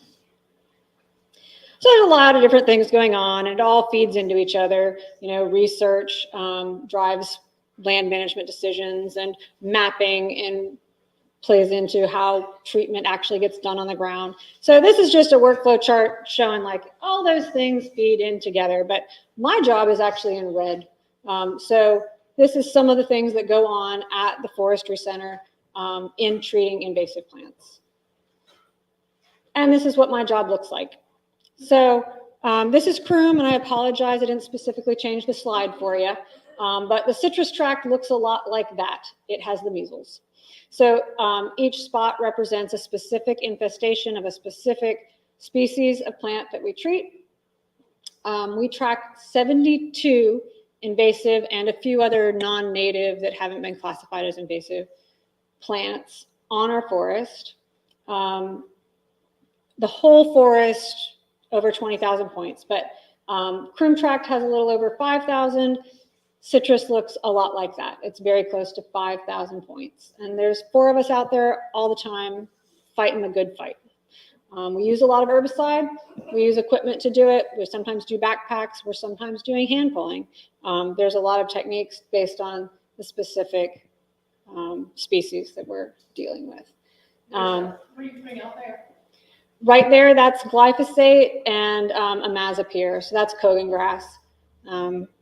And yes, we always use indicator dye. It makes it so that you're more effective in your application, and that way too, somebody's been there and done something. What does that do to the wildlife, or any of the insects, or? So glyphosate itself is not really harmful to insects. Bees is what you hear about a lot, and they're mostly talking about broadcast spraying, where they're talking about like more aerial, large large scale. And it's really actually the surfactants, the things that they use to make the herbicides stick to the plant that can be harmful to bees and stuff. I mean, I get sad if I see somebody like fly out of a plant I just squirted, but we mostly are doing spot treatment. It's pretty localized. So we really don't see a lot of ill effects. Herbicides are different than insecticides. They're all pesticides, but they're mostly harmless to insects. What about birds? It's not going to hurt a bird. And specifically in cogongrass, since that's what's pictured, does anything really even live inside cogongrass? I mean, can you see insects come out of it? I read an interesting thing that ticks actually thrive in the environment that cogongrass creates. Deer will nest in it, but there's not a lot that lives in cogongrass. Nothing really eats it. We would love to have an insect that was interested in consuming cogongrass. That would really help us out. But of all of the things that I do, that has never been a concern, I guess. It's not that I don't care about insects, I absolutely do. I've just never come across information that made me go, ooh, we're not doing the right thing for everybody here. So it's not hurting the deer. Oh, no, not at all. Nobody forages on it either, which is one of the problems with cogongrass. The only time it's really gonna affect the insect really is if it's around the water and the aquatic. Right, that is absolutely a whole nother thing. Yeah, certainly aquatic invertebrates and stuff are susceptible to herbicides, and there are very specific herbicides for treating in aquatic situations. I don't do aquatic. Where did cogongrass come from? Southeast Asia. Yeah, and it first arrived as like packing material or something ridiculous. Southeast Asia or But then it was later thought, oh, well, maybe this will make a good forage. It grows really quick and nothing eats it. And they're like, oh, but it'd be really good for erosion control. And that's when they started spreading it around even more. And initially they thought that it was sterile and that it was only spreading vegetatively and through rhizomes. We now know that that is no longer the case. I don't know if it's just generations later or what the situation is, but we are absolutely seeing cogongrass spread from seed. And there is more research being done about that right now. Is there nothing that eats it anywhere in the world? Things will nibble on young shoots. No, it is one of the world's 10 worst weeds. I think it made the #1 list. Go ahead. Even its own native habitat, it tends to form monocultures. Yeah, it's very aggressive. How did the indigo snakes and the gopher tortoises, they affected it all by what you're doing? Gopher tortoises create disturbance, and so we do see cogon show up on tortoise mounds. Tortoises don't want to live in the middle of it for the most part. It's too hard to navigate. But I don't know that there's a real big interaction there. Go ahead real quickly, and then we'll do questions at the end, because as I said, this presentation might run long. So this is certainly going to be a slowdown. Go ahead. When you spray your chemical concoction on cogongrass, does it kill it? Not immediately and not thoroughly. So we'll get into it a little bit more, but you can expect multiple treatments on cogongrass. The rhizome mass is really immense. Okay, that's what I do. What can you do? So you can educate yourselves. You can do things to help prevention of spread, and you can actually do eradication in your own environments or help out local groups that do good work. So we're going to talk about terminology. Species ID, outreach is up to you guys. And then prevention, most of that is self-evident. Really cautious use of non-natives. When I was talking about some of the organizations that you can reference their materials, IFAS has a weed assessment. And I recommend if you are looking at a plant at a big box store, you go to their thing and say, is this maybe a problem? Because there's lots of stuff that aren't on the no-no list that you should be really cautious with. And decontamination, seed spread, blah, blah, blah. Eradication, we're going to go into that a lot. Terminology, weeds. I think earlier I was talking to someone who said, how many weeds should I put up with in my lawn? So a weed is any plant that's growing where you don't want it. Could be native, could be non-native. Weed just means it's not in the right spot for what you're looking for. We used to use the word exotic when we talked about invasive plants, but that has too many positive connotations for some people. So we, as sort of professionals, are trying to get everyone talking the same language. So non-native is the preferred term for something that did not originate here. So we don't call it exotic anymore. Anything that's not from here and was introduced accidentally or not, non-native. Established means it's growing on its own in natural environments. It's persisting or it's reproducing, spreading at some rate, aggressively or not, doesn't matter. We used to call all of those plants naturalized, but again, that implies that it's doing things in the ecosystem that are positive and are not always. Invasive. Invasive means that it is both non-native and it is established. And this is the kicker, it's disrupting the ecosystems. It is changing the biodiversity of an area and may cause harm to animals and humans. Nuisance plant might also seem like it's causing ecological disruptions, but if it's a native plant, it could be a nuisance, but that doesn't make it invasive. So I consider several native plants weeds. I don't like smilax in my yard, and Biden's is got its issues. So you may have nuisance natives, but we try not to call them invasive. All right, so now that you know what they are, we're going to talk about some specific ones. So I did pretty good there. Last time that took me half an hour. So cogongrass is the #1 enemy of the sandhills. And most of you in this area probably live in what at least once was a sandhill environment. Is there anyone who is not sure if they've ever seen cogongrass? Not sure, not sure. Okay. Yes. So if, see it everywhere. yeah, once you know what it is, you will realize how prolific and widespread it is. But it usually along the roadside will present as a wall of green. Right now it's a wall of brown. It does go dormant in the winter.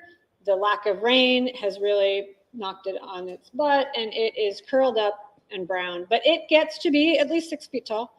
6 feet tall? Not always, it depends on the amount of light and the age of the infestation, but yes, it absolutely can. What usually is like oh, that's cogongrass in the spring, and it just got done doing this, it sets up these little white seed heads. And if they've been mowing, you might see seed heads this high.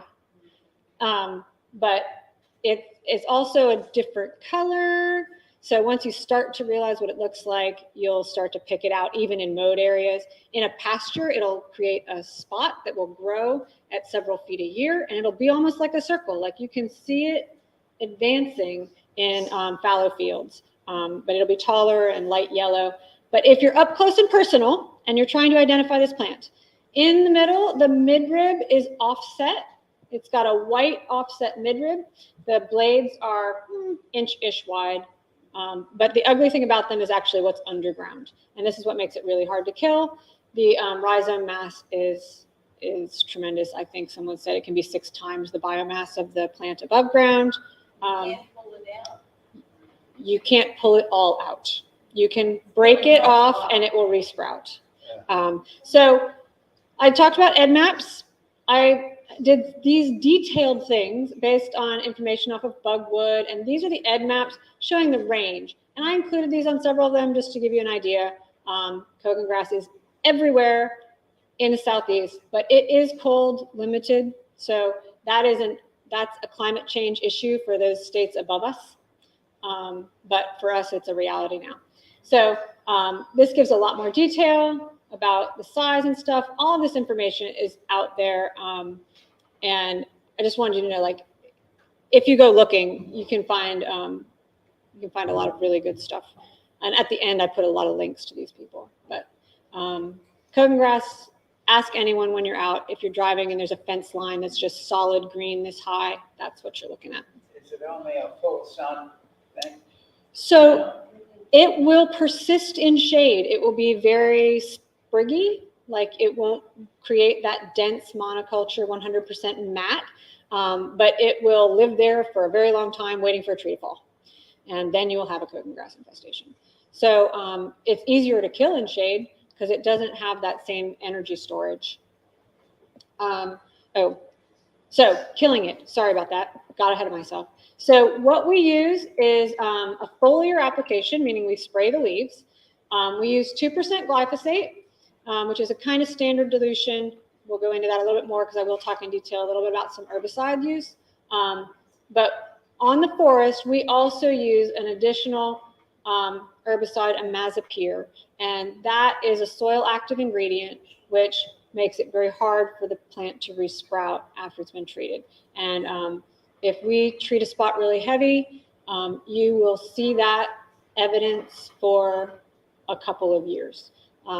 We go back to these Kogan points a minimum once a year. We try to get to some of them twice a year, but it takes several years if it's been well established before we actually can say that it's been eradicated.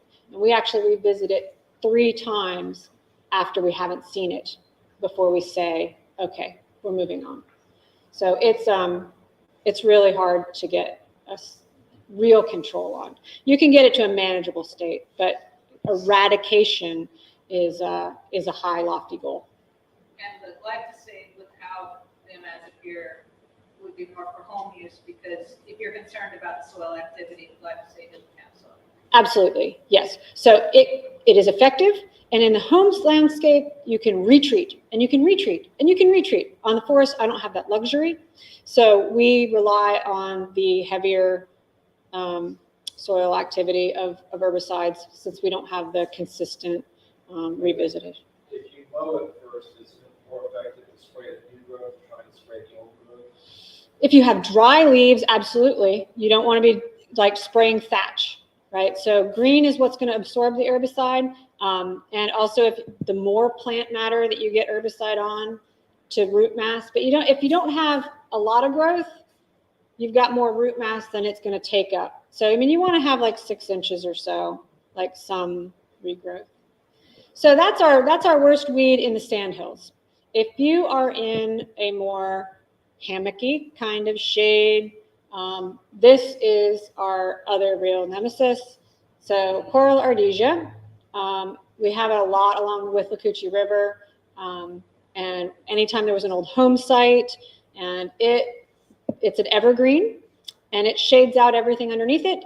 The pretty red berries make lots and lots of babies, and it spreads by mammals eating it and taking them elsewhere. So even though you see all of these plants and you've treated all of these plants and you think you're doing a great job, there's one over there because that possum really likes coral ardisia.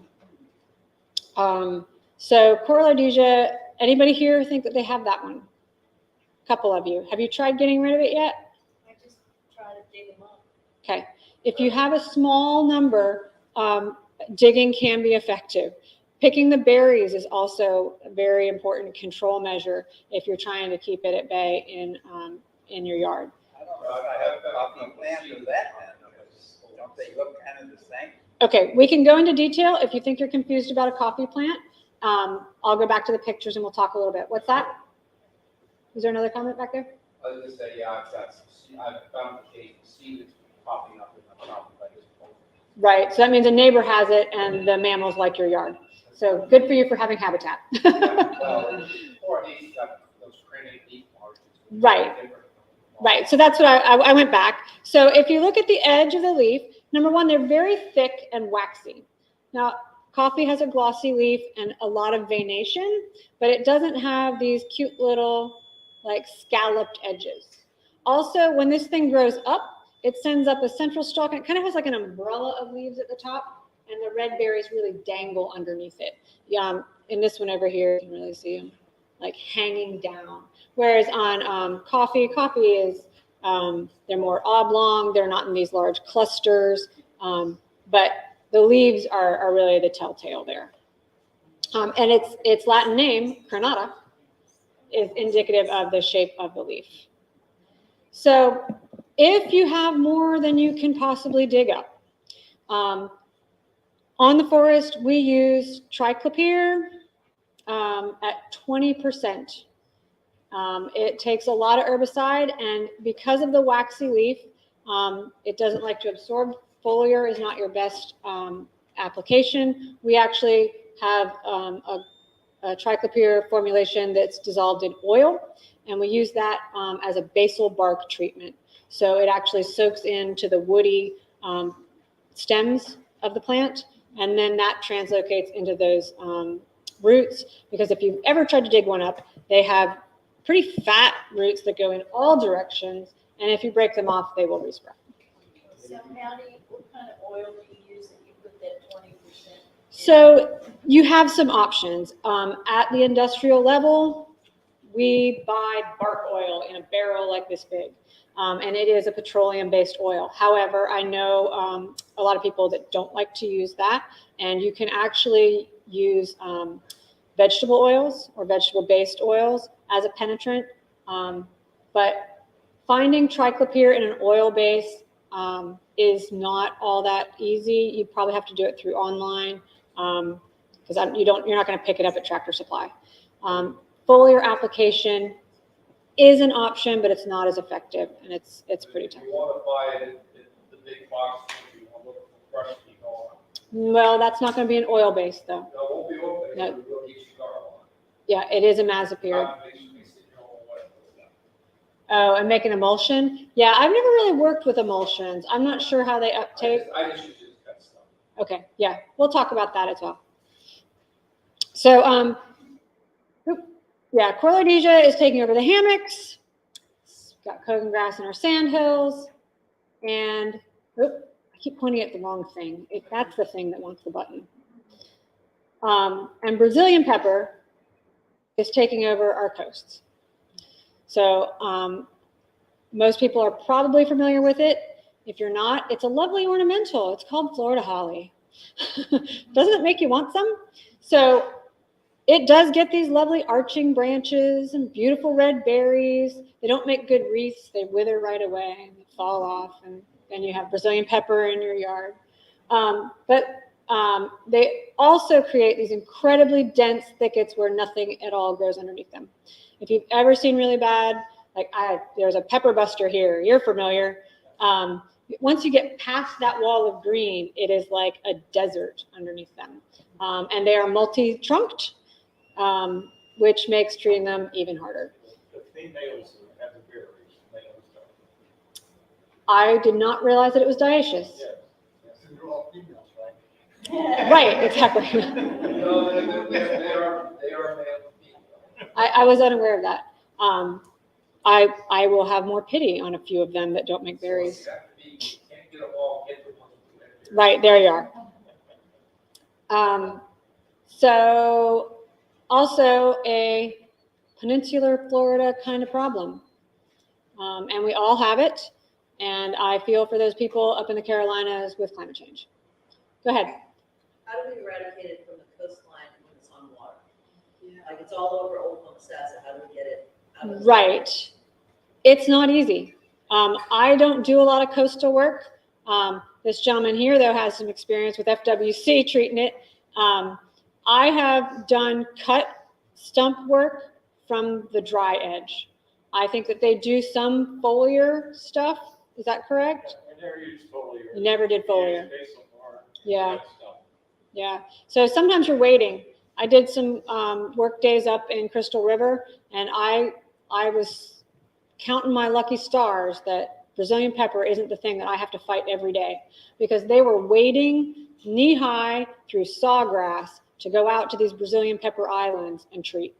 And I felt really blessed about my sandhills and my cogongrass. So yeah, cut stump is really the main way that people apply herbicide. You can use glyphosate. Triclopyr is more common. But really, if you're going to cut all those things, you now have to remove all of those branches with berries. And that's another obstacle. We're actually doing a work day at Weeki Preserve, doing some Brazilian pepper and some tree species. I've done Brazilian pepper with swift mud. They have a lot more they have to treat. Unfortunately, we have some at Homosassa that doesn't get visited as often as it should. But it's really tough. And my boss, if he sees one, he's like, you gotta get it today. Because it's really not a big problem for us yet.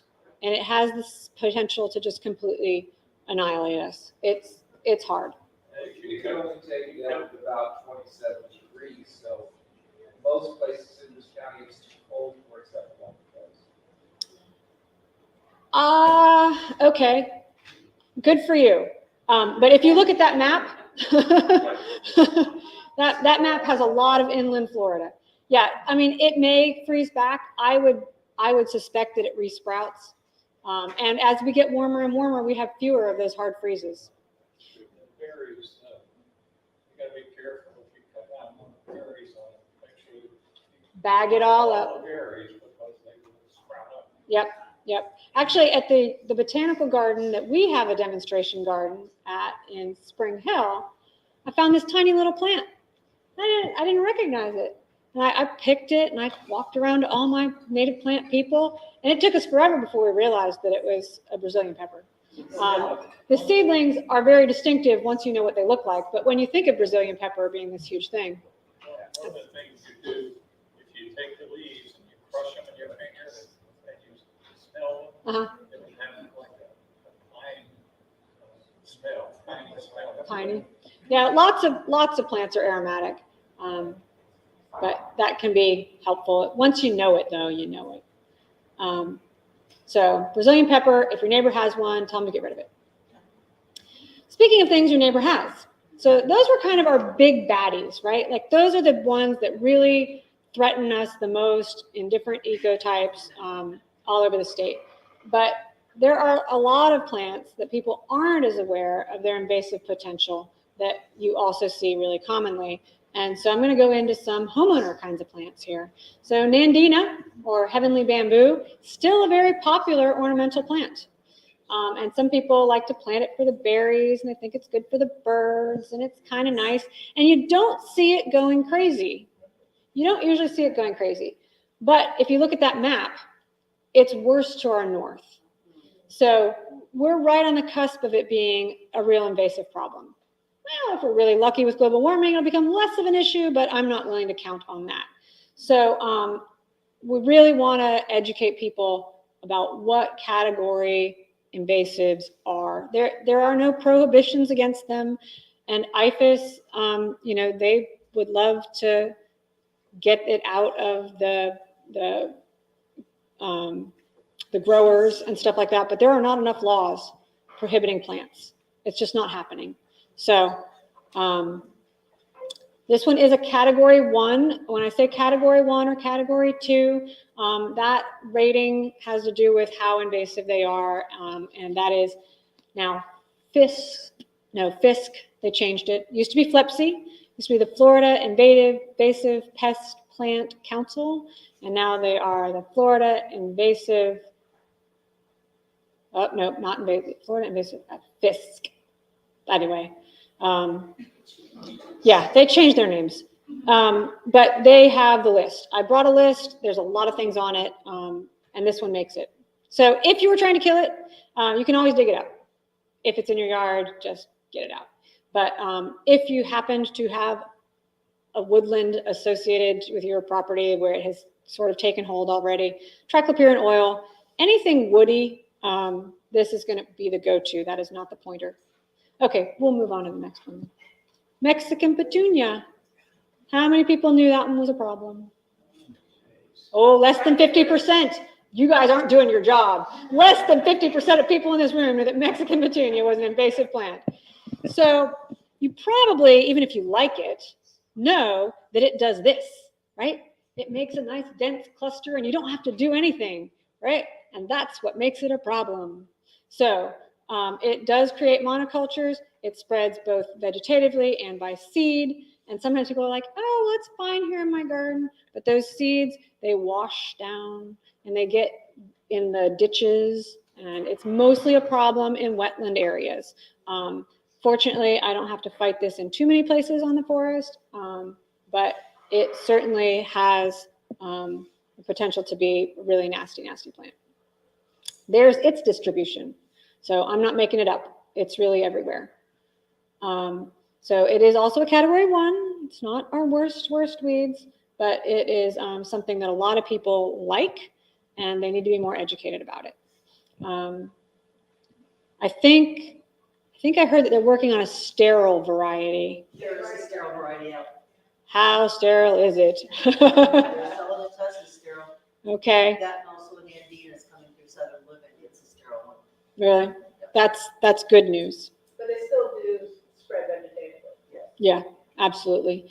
And sometimes sterile plants revert back to become fertile too.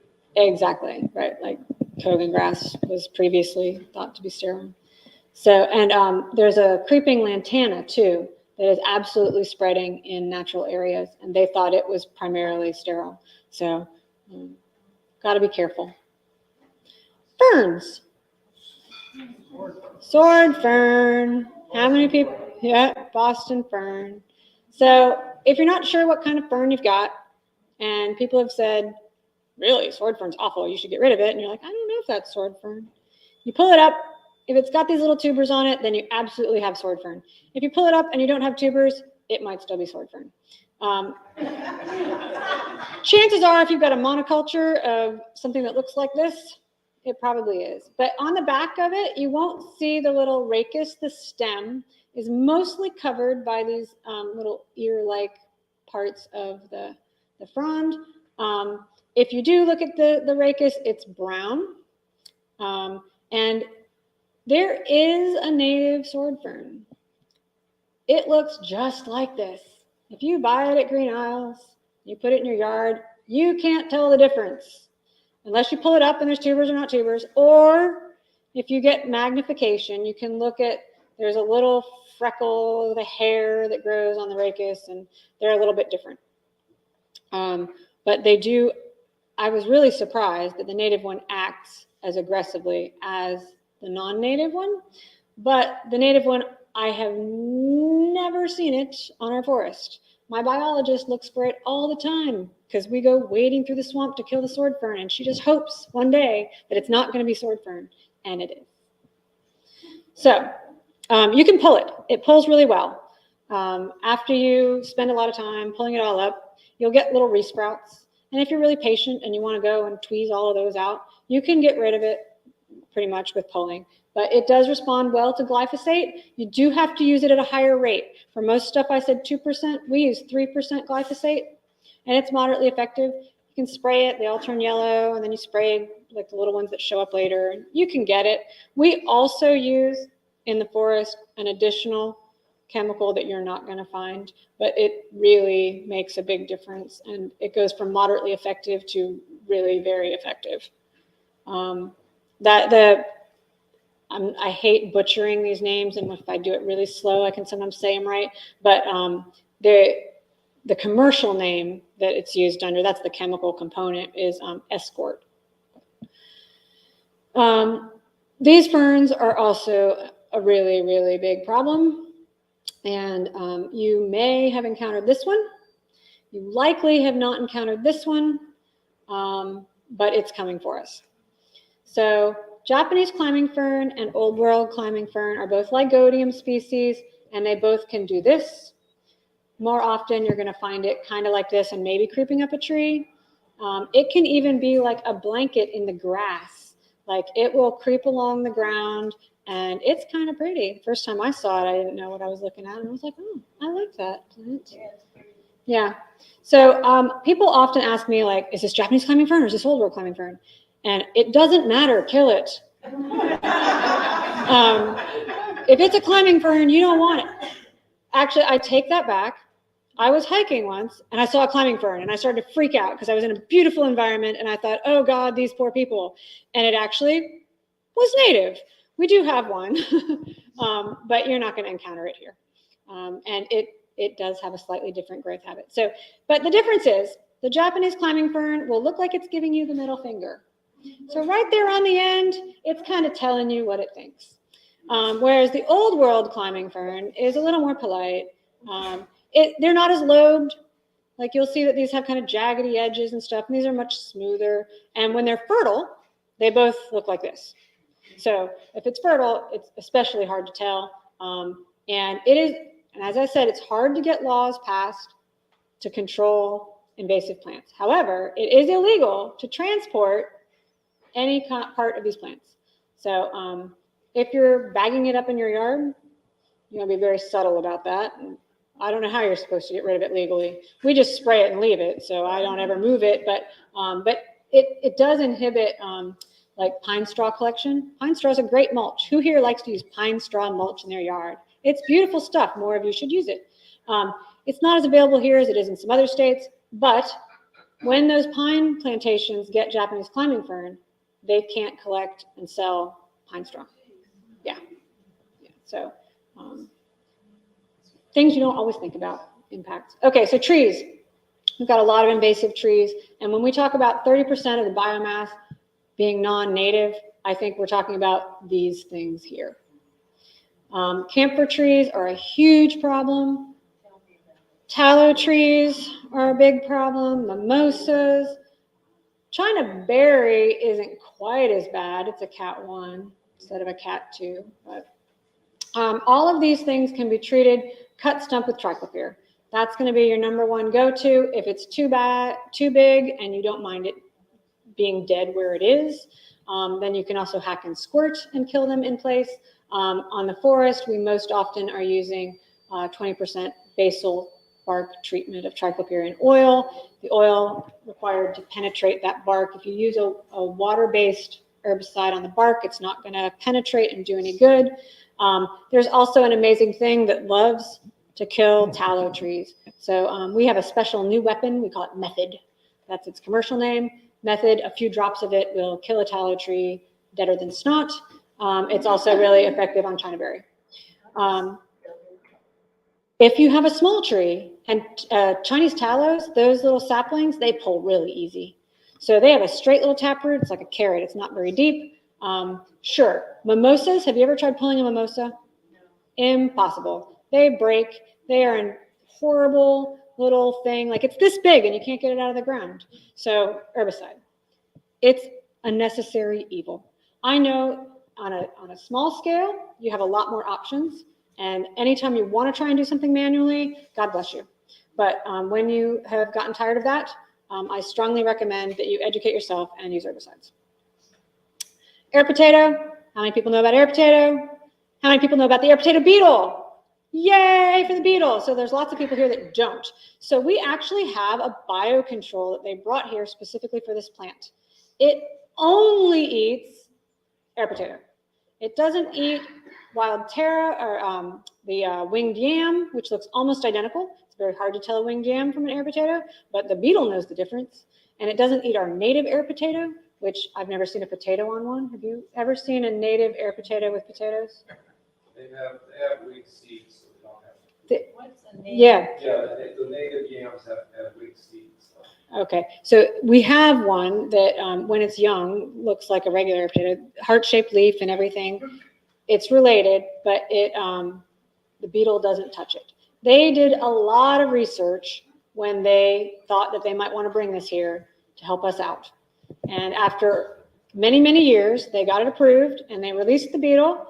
And its phenology, like when it goes dormant, when it wants to, pop out of the ground and eat and stuff, isn't synced quite exactly as it is in its home environment.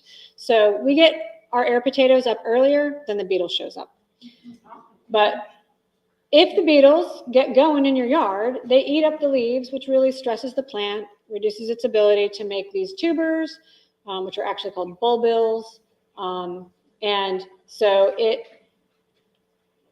suppresses the infestation. It does not eliminate the infestation. These creatures symbiotically evolved together. And so if the beetle killed the plants, it wouldn't have anything to eat. So they really help, but they don't get rid of it. But if you see these little red beetles, they're adorable. They look like little ladybugs. They're great. But sometimes they show up kind of late and the plants have gotten a good head start. If you want to remove air potato, Best thing to do is get rid of the bulbils off the plant, off the ground. You can try foliar applications of herbicides, but they're not terribly effective. If you want to dig up the tubers, that's your best bet. We've been doing a lot of that in our botanical garden. It's kind of nasty there. Okay, so tropical vines, a bigger problem south of us. How many people have pothos going nuts up here? Only a couple. But if you go to Pasco County or Pinellas County, you'll see this little house plant with leaves this big, 30 feet in an oak tree. So best kept in the house. Here, it's a little drier. We get some more cold. It's not so bad. But if you ever try to get rid of it, it's pretty tough. It has a very, very waxy leaf, which doesn't like to absorb herbicide. And arrowhead vine is another one. It gets this cool little spade-like flower. I had an arrowhead vine up in my oak tree. I have finally gotten rid of it. Mostly, I did manual removal of the stems. That's your first go at it. And then anything left, you can continue to use triclopyr is your best enemy. But again, at 3%, so you have to up that a little bit from your standard. And you have to get something that'll help penetrate the leaves. But it can be nasty. But this one, notice the difference in the leaf shapes. So when it's on the ground, it has this little arrowhead shape. But then once it gets going, it actually gets like multi-lobed and it looks very different. But it's the same plant. So sleeper species and old home sites. So these are some of the things that we find that are still there after 30 years or more of forestry, having owned something that used to be a house. And these are things that are a big problem south of us. And guava, our chapter got a bunch of permaculture people, and they were super brokenhearted when I told them this. I'm like, really? Guava can be a big problem. It suckers. I think that's its primary form of spreading, but judging by some of the places that I've found it, it probably also spreads from the fruit. It's very woody. So again, we're talking about cut stump, triclopyr, basal bark, oil stuff.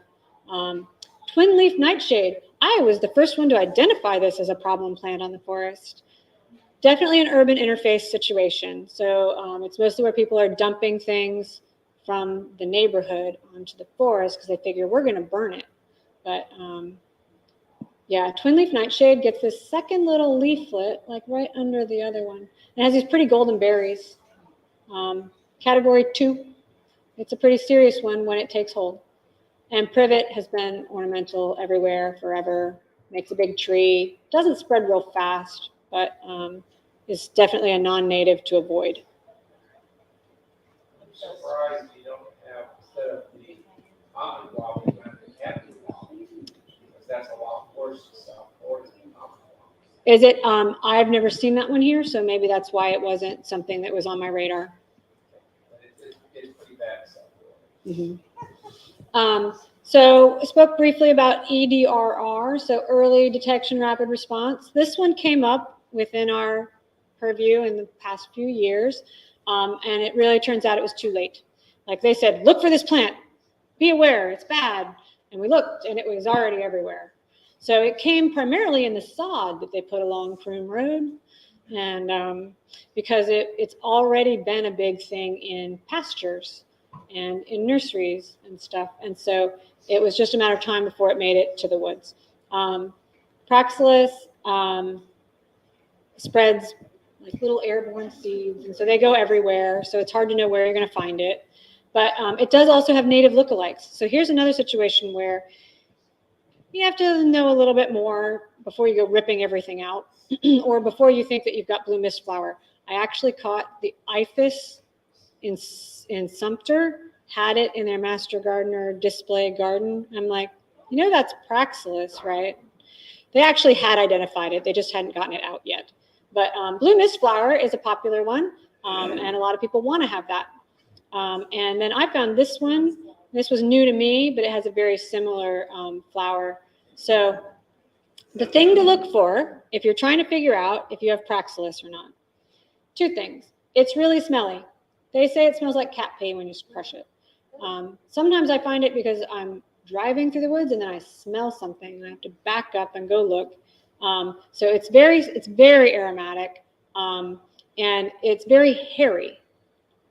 So that's one of the first keys. The leaves are hairy, the stems are hairy, it's very furry, and these two are really not.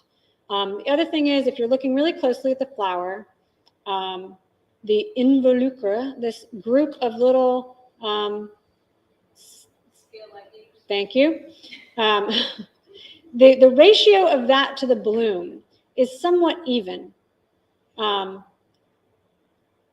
it's a little bit longer with a tiny little purple top. This one is more half-half. And then on this one, you have a lot of green parts and a little bit of purple parts. So if you look at this one as being more cup-shaped, this one's kind of vase-shaped, and this one's kind of tube-shaped. So if you have them side by side, that makes it easier. It's not always the case, though. So look for hairy, smelly, probably Praxalis, especially if it's like along a fence line. Yep.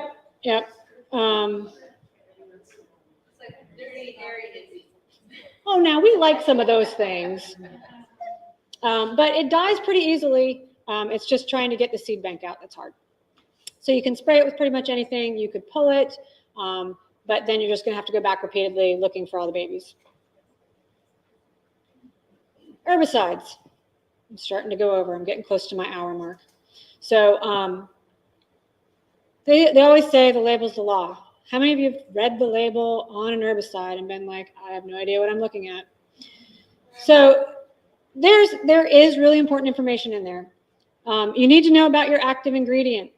You need to know what it's supposed to be used for. Mixing rates, that gets really, really complicated. We'll get into that. Safety precautions. So it'll usually tell you about personal protection. You should wear gloves or whatever. Most home use stuff isn't going to have a lot of recommendations for that. But if you really want to know about an herbicide, there is really, really good information out there, and you can find it on an MSDS sheet, Material Safety Data Sheet. And these exist for everything, not just herbicides. But all you have to do is type into the Googly, say MSDS sheet for whatever it is that you're trying to use. And those are much easier to read. Pointing it at the wrong thing again. That's not my MSDS page. Okay, I'll talk about this first. But MSDS sheets are really well organized, and they have lots of good information. What's in a name? I had this conversation with someone earlier. They're like, yeah, I used Roundup. I'm like, uh-huh. So most of the time when people say that, they assume glyphosate. But as you can see, you can buy lots of things that say Roundup, some of which have no glyphosate, especially now, because people are freaked out about glyphosate. They think it's killing bees, they think it's causing cancer, and so they're like, we should come out with something that's glyphosate-free. So then they sell you this other stuff. But if you don't know what those are and what they do, you might not want to be putting it on your lawn or on your non-native plants even. So I talked about imazapyr, which is a ground soil active ingredient that we use for lots of stuff. See how this says Max Control 365? It means nothing's going to grow there for a really long time. They're using imazapyr, which is really closely related. Diquat is, I think, more of a broadleaf thing, but glyphosate is a real general killer. Like it treats just about everything. But Roundup doesn't necessarily mean glyphosate. Just be aware, look at the active ingredients. There are differences between industrial application stuff that you can buy and homeowner stuff. And I talked a lot about glyphosate. Most people are familiar. You know Roundup. You can buy that. The other thing that we use a lot is triclopyr. So triclopyr, Garlon. This is 3A.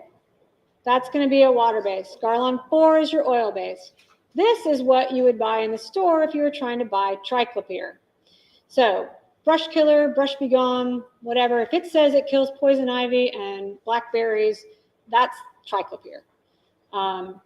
And so knowing what active ingredient you're looking for gets you halfway there. The other thing is that when we use industrial stuff, we have some stuff that you can't get. Sorry about that, because some of them are really great, but they're very specific and kind of expensive. The other big difference is how strong they are. So this comes at 44% active ingredient, whereas this is 8% active ingredient. So when I say 2%, it's not really apples to apples. So when I say 2%, that's an industrial level thing. I'll teach you a little bit more about how to mix this, but you really should read up and then ask questions. And I should have put my email at the end of this, but I'm happy to help people. But glyphosate, when we buy it, 41%, Roundup is 18. This is the triclopyr label. This is your brush begun label. I thought I was all educated. I do this for a living. I bought some stuff to treat at home. I looked here where it says how much to use. I mixed it and nothing died. And I was like, because I'm sure I read that label. 4 ounces in a gallon of water. That's not hard, did that. So later, I was like, well, what is the active ingredient? And I started doing a lot of math. And when I did a lot of math, it wasn't nearly what we use. And I found over here that if your sprayer type, if you're refilling this thing that they sell, this 1.3 gallon thing, then you add 11.5 ounces and fill it to the 1 gallon line. So I don't know why how much to use is here, and this is many times more. But this, when you do a whole lot of math, is equivalent to the 2% rate that we use for most everything. So when in doubt, if you want 2% of brush begon triclopyr, use it at the stronger rate, whatever stronger mixing rate they say is on it. But for stumps, you're not going to dilute it at all. Cut stump treatment, you can use it straight up, sometimes 50-50, depending on the size of your stump or whatever. Some things don't die at full strength. What's that? Some things don't die at full strength if you just pour it straight out of the water. So if you do that as a foliar application, especially, you may kill off the plant before it has time to absorb and process that herbicide. So sometimes less is more. It depends on how you're going about it. And that's why these labels get very complicated. But if you have a specific instance and you want to chat about it, we can go to that. But I apparently should have put these in a different order, but material safety data sheets for people who are afraid of herbicides. This has tons of really, really legitimate information. And it'll go into toxicological information, like whether or not it's a carcinogen, ecological info, if it's damaging to insects, plants, birds. It will tell you how much a mouse has to ingest before it kills it.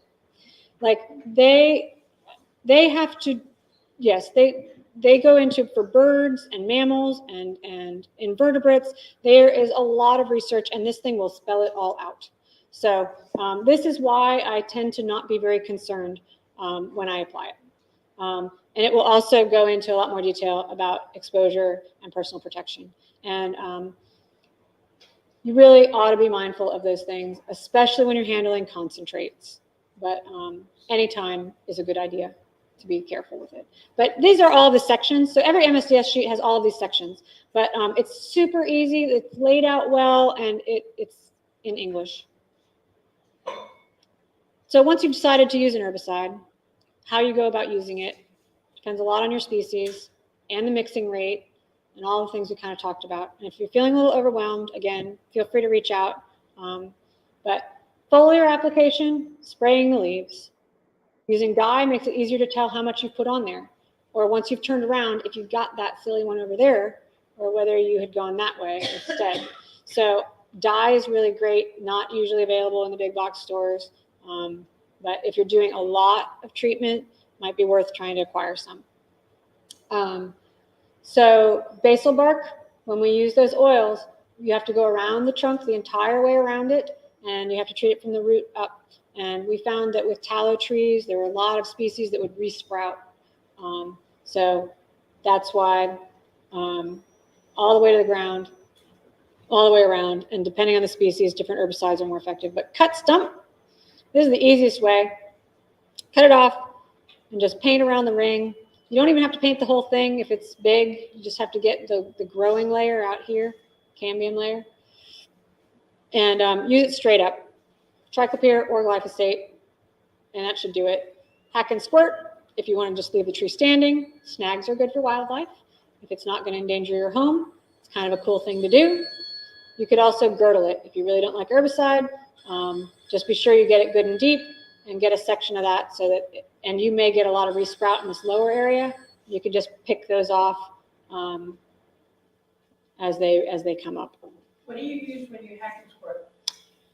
So triclopyr can be effective. You can use straight up triclopyr. I actually method for the tallow trees and the chinaberry trees, but that's not a real common homeowners type of herbicide, but there are some that are very, very effective in very low doses. And so it just takes a few drops and that tree is toast. So that's a little bit about application methods. That's the plants. We have other invasive problems. So, talked about disturbance hogs. There is a growing awareness, fortunately. There is not yet a solution, but there is a lot more conversation going on about feral hogs and the problems that they're causing. The destruction to our ecosystems is unfathomable. I mean, like, I go into these hammock areas and places that I've been treating for years, and it is nothing but rototilled. And what follows the rototilling is Caesar's weed, because disturbance and weeds go hand in hand, and they spread seed and they create open ground. So this is my new least favorite thing on the forest. But we also have other little things that are problematic. So insects, we talked about some borers. This insect actually infects the tree with a fungus that its larva then eats. So this is laurel wilt, the thing that got all of our red bays, and it's coming for the avocados. But unfortunately, that marched its way south pretty quickly, and we really didn't have a good way to stop it.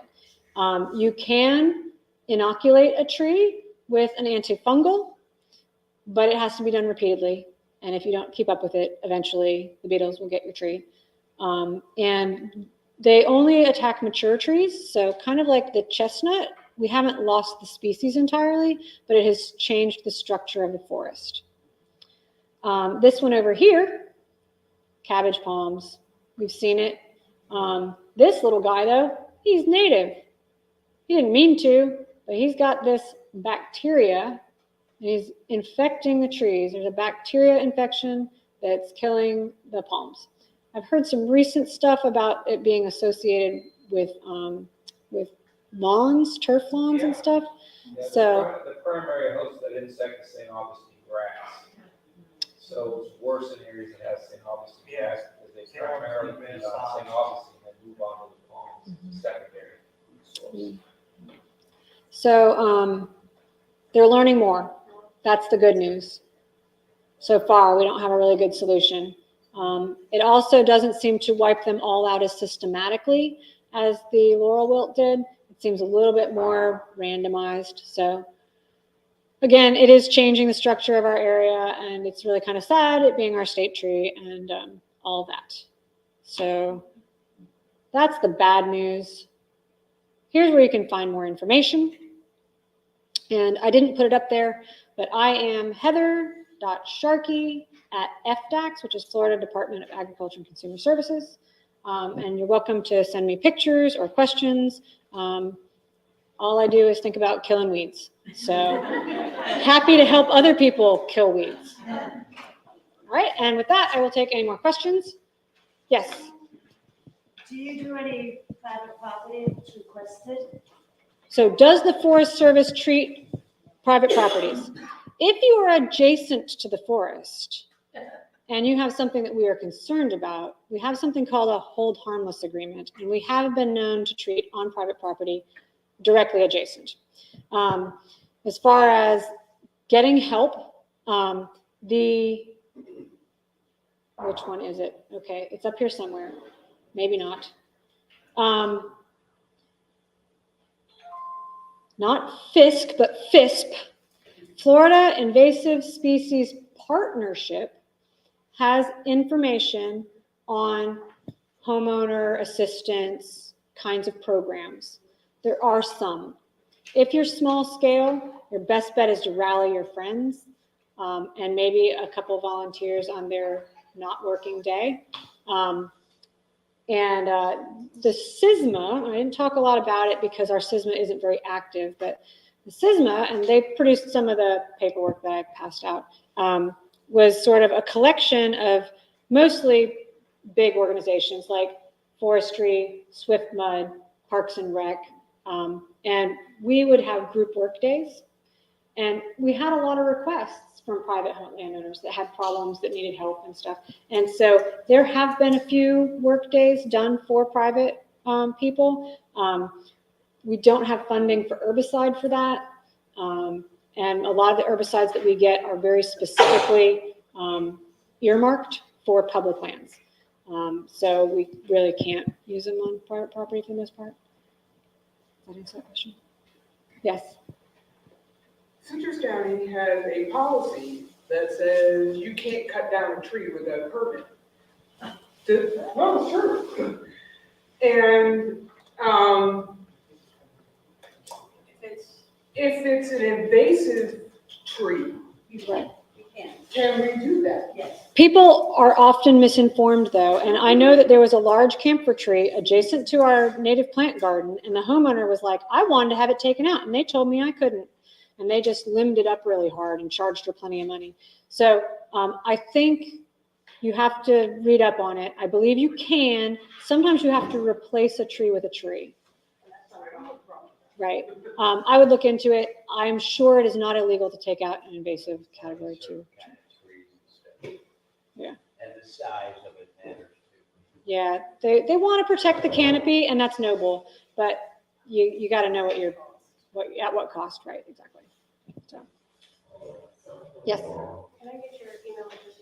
Yes, Heather.Sharkey@FDACS, Florida Department of Agriculture and Consumer Services. FDACS. Yes. And they could also call the forestry office, right, in Brooksville? Sure. I mean, dispatch will send you to my extension, but I'm not very often at my phone. That little message light almost never blinks, so we don't even look. But but yeah, I mean, if you're absolutely lost, like I'm at Forestry with the Fuji Center. So, yeah. So. All right.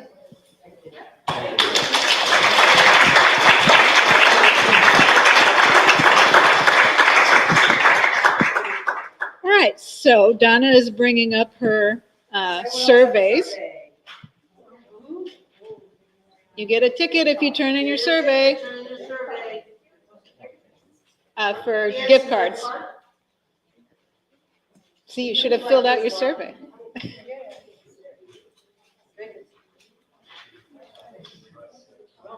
And I would like to make a little announcement that this is our chapter survey. The society is planning on sending out a survey to all the memberships probably around May. So if you could respond back to that for them as well. Don't think it's the same thing that we're doing here tonight. Yeah, I thought you were super proactive. I'm like, man, they're on that already? We're trying to get the scoop. And Roger brought a few empty plant pots. So if anybody needs some small empties, they're sitting out on the bench outside. Right. All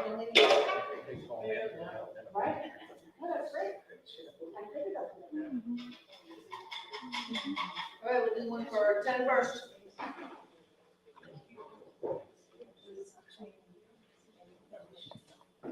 089. 089. Oh, right there, Wendy. I get a truck in free for God.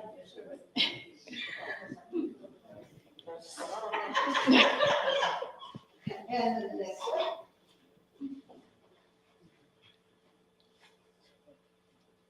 101. 101. Bill. Okay.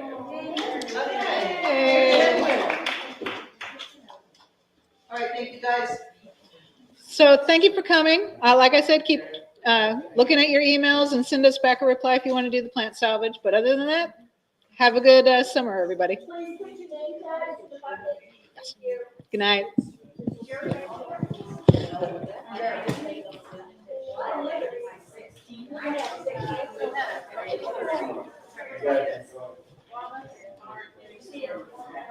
And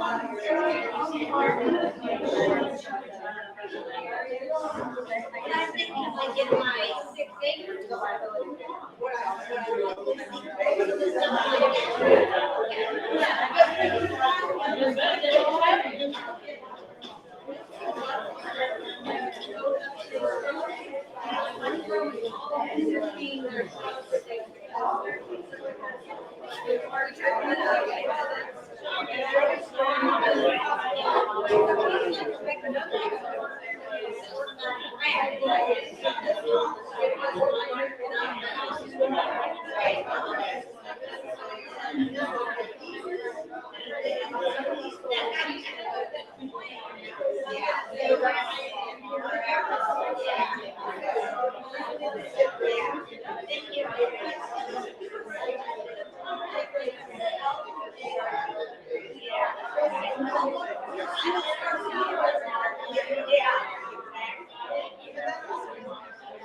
mean, diligently.